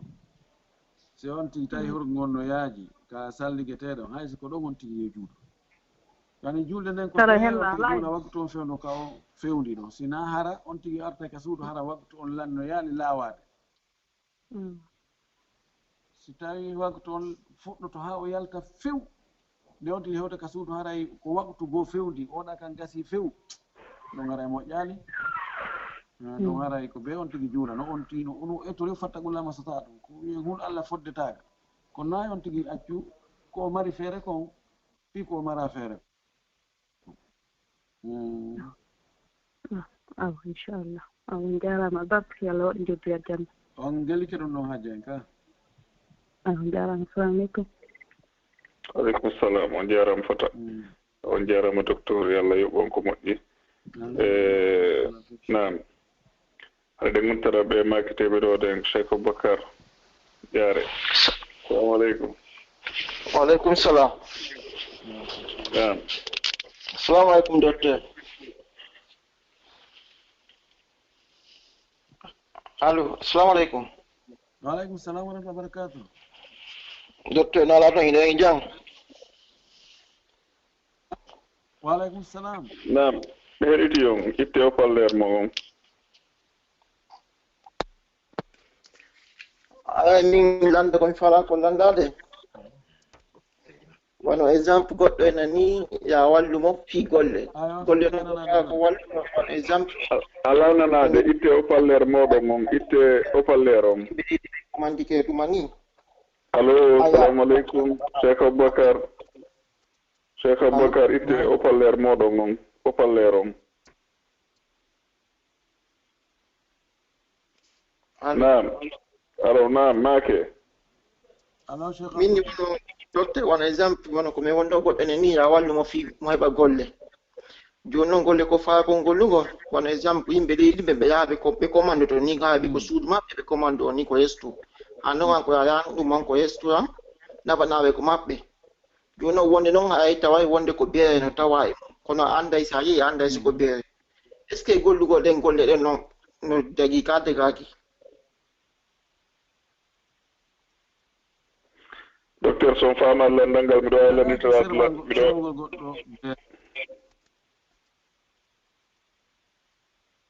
mi sikki ko ani ko ƴettoɓe e ƴettugol ñamete ka restaurant naɓana commande ɓen ka cuuɗi muɗum sahi ko noon ɗum ɗon si tawi hara on tigi ko ambala on tigi anda ko woni nder ton hay si tawi beere no nder ton ma kose no nder ton ma piiji haramɗi kono ambalama tun restaurant o ɓe ambali ɓe jonnima anda ko woni on nder ton ɓeyni naɓu nokku kaari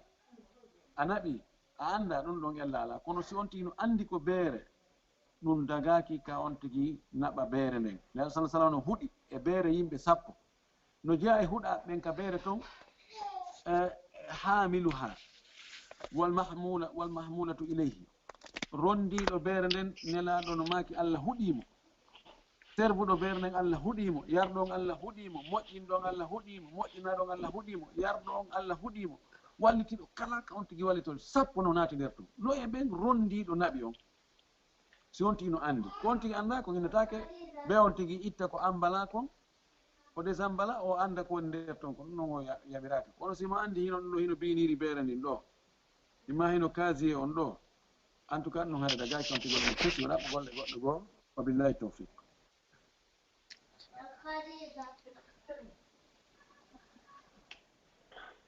naam docteur hara mi landito gallandal ɗo wono joni noon nden gollayɓe ni de wono gaɗen heɓe mari société ji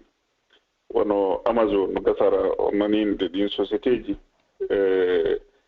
hara ko waɗugol cippingol piiji ɗin joni noon ko nder cippingol a hawra nder ton e carton ji ambalaɗi hara no windi e muɗum vine no windi e mum beere tigi est ce que wono gollugol ɗum ɗon kadi haray no dagi si on tigi no anndi mo anndi e nder ko addete kon cippingol ngol haray mo anndi beere aray ɗum dagay kam tigi golla toon aywa mana ɗo ko iskal mo hollaɗno toon ɓayi julɗo kanko duwaka meelade e beere nden few fes machallah barakallahu fikum ɓe 10 goddini fof no fota inchallah aywa haray musidɓe meɗen gono landiɗo landal ɓe maaki haray ɓe mari groupe musidal haray e nder groupe on nder toon noon mi ala wiide he yette sojo on ɗon ma yette baajo wo si'ajo no hakkude maɓɓe toon o ɓe addi kon ɗo si ɓe addi toon ɗen bayanaji karamukoɓe sunnaɓe o aray o sonka o yenna o joni noon woɓɓe maɓɓe wi ko ɓe yaltinmo ko nder mojoɓere nder toon ɓa ko mojoɓere musidal woɓɓe wi ɓa ko musidal o wataka yaltinede ko musidal o haray kamɓe ɗon ɗen ko honɗum ɓe hani waɗugol ɗum woni landal ngal tadi ko Allah yalla fewnumo te Allah no moyanimo amin amin so tawi Allah no moyana pewal yo Allah fewnumo sina anu Allah danda en bone makko madama imo darti imo feññini chi ayagal makko ngal imo darti kadi sunna o karamokoɓe sunna ɓe oɗo taɓe waɗanmo mujamala taɓe waɗanmo nafiki yagal nebbum neru yoɓe yaltinmo kam musidal few si tawoyino e groupe ɗo si tawi joni o heɓoyi tana albala go wono nawnare ma nawnirede ma wayto on noon yimɓe wawi yahude ɓe daaroyamo so tawi ko ñawdugol wonki dandugol wonki ɓe wawi dandugol wonki makko kono joni ɓe waɗuɓe fof association goto mojoɓere wotere ɓe fof ɓe tawa ɓe fewjay toon o fewjay toon ɗum ɗon haray woni e bakkugol wallito ko boni ko ne'ugol kukuru ko kamɓe ndu arta hulɓinde fodde koɓe hande kon oɗo ko hani kon koɓe yaltima hakkude maɓɓe ko hollamo nde alda e hunde nam eyi on jarama nam haɗa eɗen uttana ɓe makiteɓe ɗo de Mouhammad Sara assalamu aleykum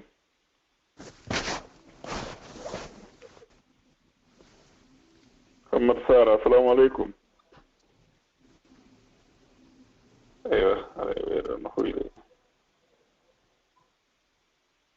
nam ɓe naatiɓe ɗo tun no windi assalamu aleykum aleykum salam assalamu aleykum docteur jamare assalamu aleykum docteur en on nande heɗiti yo nam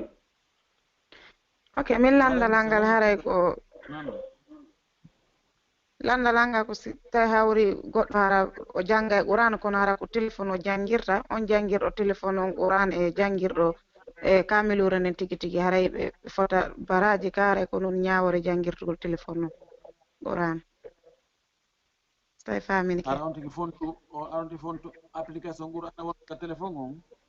hara ko application ka téléphone hara ko ɗon wonti ɓurata janggude ti janguirgol ɗum on Qur'an o allo tigui tigui kamilure nden nam ɗum nande andi kon ɗum ko gootum ɓayrantino ndaarude bindi ɗin yani ko woni miɗo jenti min ni nam komi faami kon fontugol alqur'anare nden ka ɗeri e fontugol nde ka ka téléphone tawa ko bindi ɗin tigi on woni ndaarude jannga komi faami kon ɗum ɗon no fotater woni ɗum ɗon no ɓuri baraji e hunjagol ngol hara ala e ndaarude mana ndaarugol bindi ɗin woni bindi ɗin ko ka nder téléphone ɗi woni ko e kaydi ɗi woni ko écran ɗi woni ndaarugol ɗi jannga no jogii baraji ɓuri hunjagol ngol kono wiigol wonɗi ka ɗeri ɗin no ɓuri wonɗi ka écran ɗin ɗum ɗon mi yaali mi nanaali karama ko ɓenno wiya ko ɗum ɗa ɓuri komi anndi kon non fof ko gootum ok albarka on jarama ha dokku baraji ɗi amin ya allah amin awa haray jam fota haray ɓe ƴettanoya kawara ɓe seytinari yandi haray ɓen andintina kadi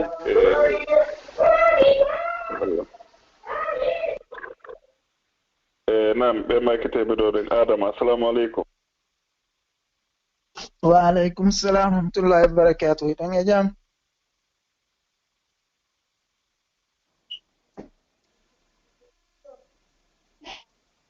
allo nam meɗen e jam jarama na aywa docteur alhamdulillah haray min ɓe jogui ɗo landal ko yowitori sonnajo si tawi woni o jibini hara ko opération o jibiniri si tawi woni hara e ƴiƴanɗan taƴima so tawi woni ƴiƴan arali so tawi woni hara hino waɗɗimo horugol hay so tawi woni balɗe happaɗɗen timmali e maɗum o salligo o juula nam on jarama sonnajo so jibini wona be timma balɗe 50 so fuɗɗo juulude ma o fuɗɗo horude ko ƴiƴan ɗan ko ɗan jogii ñawore nden si o laaɓi bimbi ñande o jibini ko yo looto fuɗɗo juulude si o woni balɗe 5 o laaɓi ko yo looto fuɗɗo juulude ko woni si tawi ƴiƴan ɗan continue ɗan taƴali haa timmi balɗe 50 yeeso toon o tawa kontuɗan ƴiƴan jibingol hannde kadi ko yo looto fuɗɗo juulude kono naawigol ko yo habbo haa balɗe 50 timma hay si o laaɓi ado ɗum ko ka o laaɓi wo deke o laaɓi ko yo looto ɗon ko fuɗɗo dewe ɗe tawata himo haɗirano sabu ƴiƴan ɗan nam aywa joni so hara on tigi ko opération ɗumannora jibiniri siko opération o jibiniri tawi ƴiƴan yaltali ka farji makko ka bobo yaltirta toon ley ƴiƴan yaltali few so ɓe gayni opération o ko jiɓa ko si o lotto so woɓɓe ini nifas on ko fandi ko bobo woɓɓe ini nifas on ko ƴiƴanɗa si tawi ƴiƴan yaltali makko few no moƴƴi yo looto hara yo fuɗɗo kisan juulugol nam aywa faminike wa jasakumullahu hayran hara e saahaji aroji ɗin kañum kadi assalamu aleykum allahu aleykum assalam wa rahmatullah on jarama nam hay jama ono ɗuuɗi nder ga fota e gontano ɓe makketeɓe ɗo ɗen fatmata binta bari assalamu aleykum waaleykum assalamu aleykum warahmatullah docteur assalamu aleykum warahmatullah wabarakatuh on jarama battane yewtande Allah yoɓon ko ɓuuri Allah yoɓon ko ɓuuri e moƴƴude haray ko landal gotal mi jogui ɗum ko yowiti e yani ko sonnaɓe moɓodirta ni e lewru ɓe ɓe fotta ka goɗɗo ɓe jangga hara noon janngugol ngol hina wondema ko sendugol defte jannga goɓɓe maɓɓe jannga firana ɓe ma ɗum ɓe waɗa yewtere ko yowiti affaire dina ndu lewru ɗo ɓe fotta ka o ɗo nduɗa lewru ɓe fotta ka oɗa haray ko on ɗum islam o wi e ɗum ɗon on jarama honnono mi nanali sonnaɓe mi nanali landal ngal hinam docteur hin ko sonnaɓe ɓe docteur ɓe maaki ko landal ngal ko sonnaɓe e waɗuɓe mojobere ɓe halda noon lewru kala ɓe fottu ko aaden gooto ɓe waɗa bayana ɓe janga qur'ana sifa ɗin piiji ko ɗum hare woni landal ngal o yaldi ɗum no dagi si tawi na noon hare ɗo wawi fillitade cheikh aray min komi faami kon si tawi ɓe fotti fi waajodirgol ɓe fotti fi waajodirgol ma goɗɗo janga firana ɓe ma goɗɗo janga holla ko honno e alqur'ana jangirte so tawi no woodi ɓurɗo kelɗude e maɓɓe o nafa luttuɓe ɓen ɗum ɗon hara e ella ala e mum ko woni moɓodirgol janga inna joni waɗa jande jama ma joni moɓodire fi jangugol fi hunde kaari ɗum ɗon yimɓe moƴƴuɓe attanoɓe waɗade on sawi ko ɓe moɓodiri goɗɗo waajoɓe imma o janga hadis firana ɓe hadis on ma o janga ayaji alqur'an o firana ɓe ma o holla ɓe no ayaji ɗen no jangirte tajwid no jangirte o ɓe heɓa nafoore ɗum ɗon ɗum ɗon ella ala ɗon ɗon no dagi ko nasrul ilmi ko sakutugol gandal ngal noon no gandal ko heɓorta ko jangugol e jangingol kono noon moɓodirgo inna joni awa jangen ɗo waɗen hatmu ma jangen ɗum corteji ɗo fi hunde kaari moɓodire nokku gotu ɗum ɗon yimɓe moƴƴuɓe attinoɓe ɓen ɓe waɗani ɗum na worɓe na rewɓe nam heɓatano gaɗa menen ga on andi coronavirus on no ga haalere kalamu ngu newni yomin jinduɗon ɗon ɗon hewti oɗo noon ko suudu ga waɗi kono ko hotoro ka woɗɗiti seeɗa mi anda se dartaki fen ɗo cheikh abdallah nam musidɓe julɓe tedduɓe haray en nani ko docteur holli kon ɗo haray ɗen andi fewnuɗo kon no sa on fewndori jama on buyi no nder ga woɓɓe ko salmingol docteur en haray min wiyaniɓe ɓe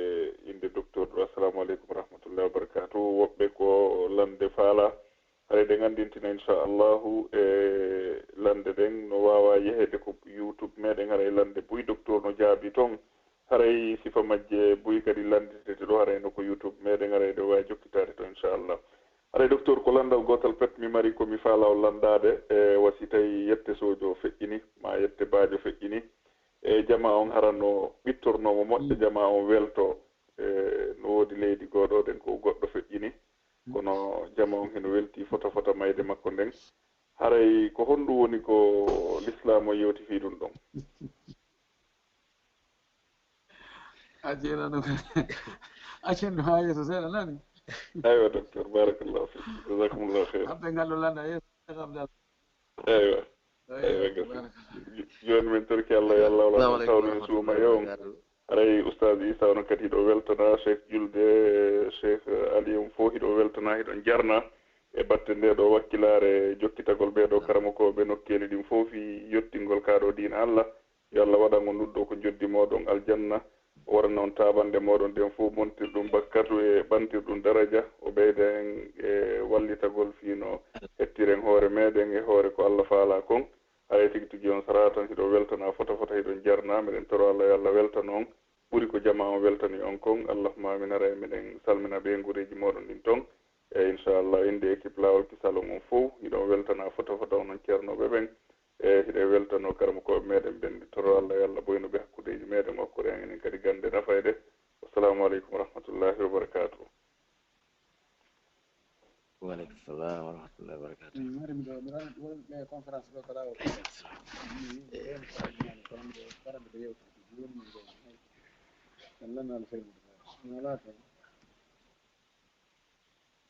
aywa musidɓe julɓe tedduɓe haray ko ɗo en hattude si tawi jon juma on jaaɓi haray en e sajere ɗin kadi allah tawno en suuma e on o newnan en feere horugol no ɗum fof haray ɗen andintina julɓe ɓen fof ɗuɗɗingol ittugol sadaka e nduɗo lewru suumaye wono docteur en holliri ɗo inchallahu haray ɗen andintina kadi haray no andirɗon noon haray no woodi musidɓe meɗen ɗuuɗuɓe hanaɓe wallitede ko meɗen haray en wedditaki e wallitagol ɓe inchallahu haray inchallahu on fof weltanama on jarnama haray inde équipe lawol kisal on meɗen andintina ko wonno ko technique ɗo hande kadi ko yumma meɗen hajja fatmata ñippi cheikh mouhamadou aliou bari cheikh alpha oumar diallo e musidɗo moɗon abdoullahi diallo ko wonno ko micro ko docteur mouhamadou wouri bari haray ɗen andintina jama on jokkitagol en ko duuɗe meɗen ɗiɗi ko lawol kisal behiɓe hisuɓe ko lawol kisal sonnaɓe hisuɓe haray ɓe yaafino fota lande buyno ari ko privé ga buy kad no winda ko ɗerol meɗen facebook haray fo wawa ka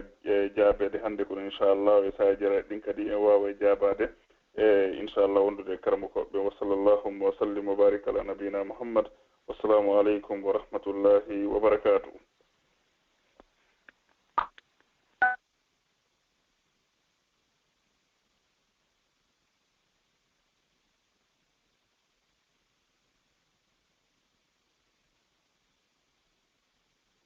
This session is no longer being recorded. All participants are muted, and they can unmute themselves. Q&A session is over. All participants are muted.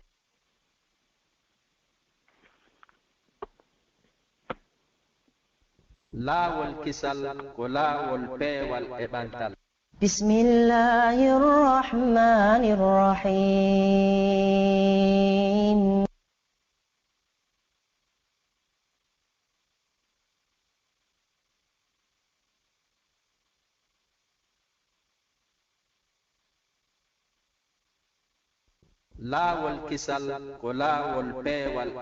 الحمد لله رب العالمين الرحمن الرحيم مالك يوم الدين إياك نعبد وإياك نستعين اهدنا الصراط المستقيم صراط الذين أنعمت عليهم غير المغضوب عليهم ولا الضالين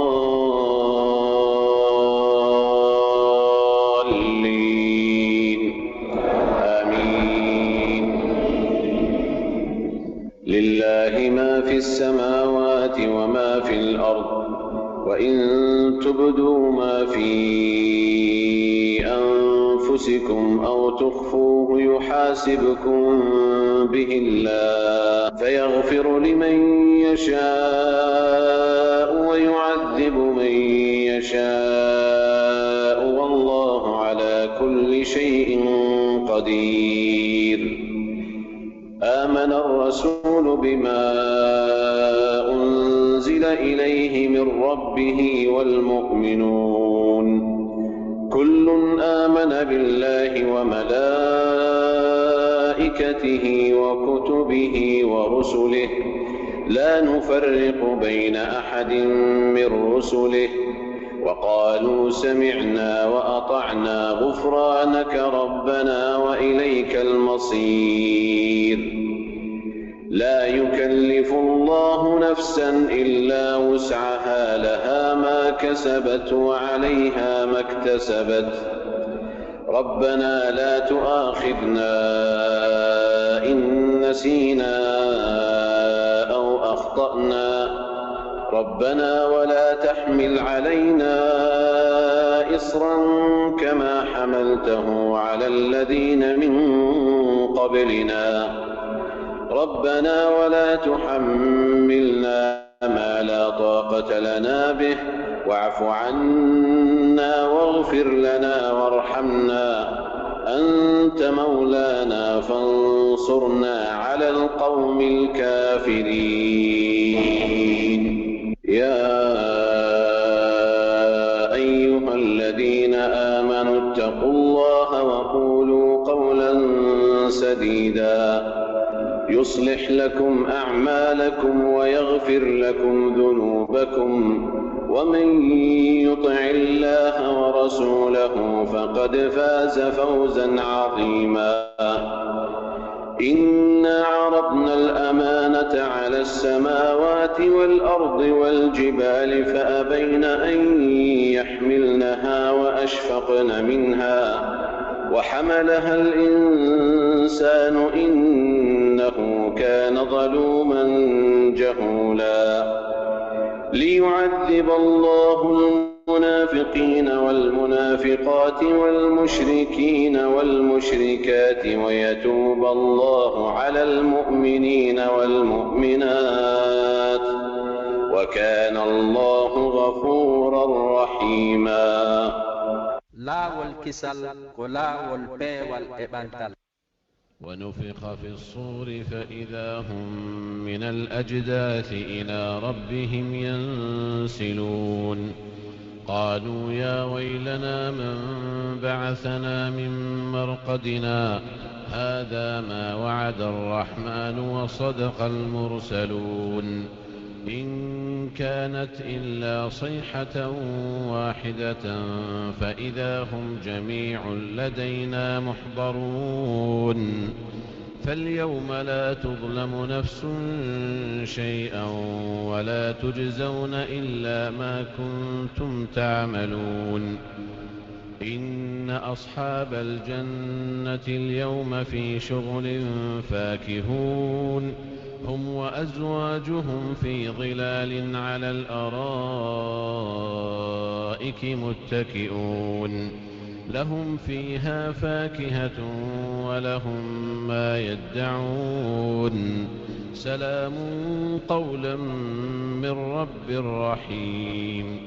وامتازوا اليوم أيها المجرمون ألم أعهد إليكم يا بني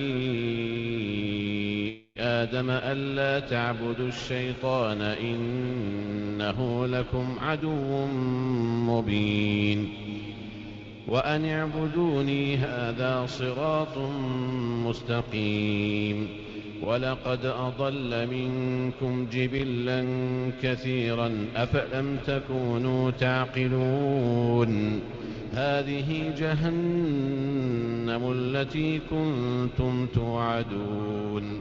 اصلوها اليوم بما كنتم تكفرون اليوم نختم على أفواههم وتكلمنا أيديهم وتشهد أرجلهم اليوم نختم على أفواههم وتكلمنا أيديهم وتشهد أرجلهم بما كانوا يكسبون ولو نشاء لطمسنا على أعينهم فاستبقوا الصراط فأنى يبصرون ولو نشاء لمسخناهم على مكانتهم فما استطاعوا مضيا ولا يرجعون ومن نعمره نكسه في الخلق أفلا يعقلون وما علمناه الشعر وما ينبغي له إن هو إلا ذكر وقرآن مبين لينذر من كان حيا ويحق القول على الكافرين أولم يروا أنا خلقنا لهم مما عملت أيدينا أنعاما فهم لها مالكون وذللناها لهم فمنها ركوبهم ومنها يأكلون ولهم فيها منافع ومشارب أفلا يشكرون واتخذوا من دون الله آلهة لعلهم ينصرون لا يستطيعون نصرهم وهم لهم جند محضرون فلا يحزنك قولهم إنا نعلم ما يسرون وما يعلنون أولم ير الإنسان أنا خلقناه من نطفة فإذا هو خصيم مبين وضرب لنا مثلا ونسي خلقه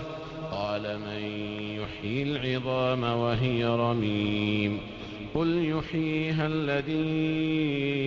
أنشأها أول مرة وهو بكل خلق عليم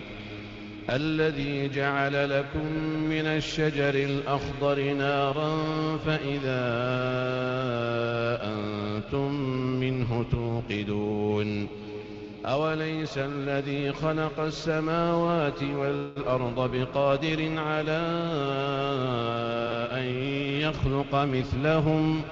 بلى وهو الخلاق العليم إنما أمره إذا أراد شيئا أن يقول له كن فيكون فسبحان الذي بيده ملكوت كل شيء وإليه ترجعون يا أيها الذين آمنوا إذا لقيتم فئة فاثبتوا واذكروا الله كثيرا لعلكم تفلحون وأطيعوا الله ورسوله ولا تنازعوا فتفشلوا وتذهب ريحكم واصبروا إن الله مع الصابرين ولا تكونوا كالذين خرجوا من ديارهم بطرا ورئاسا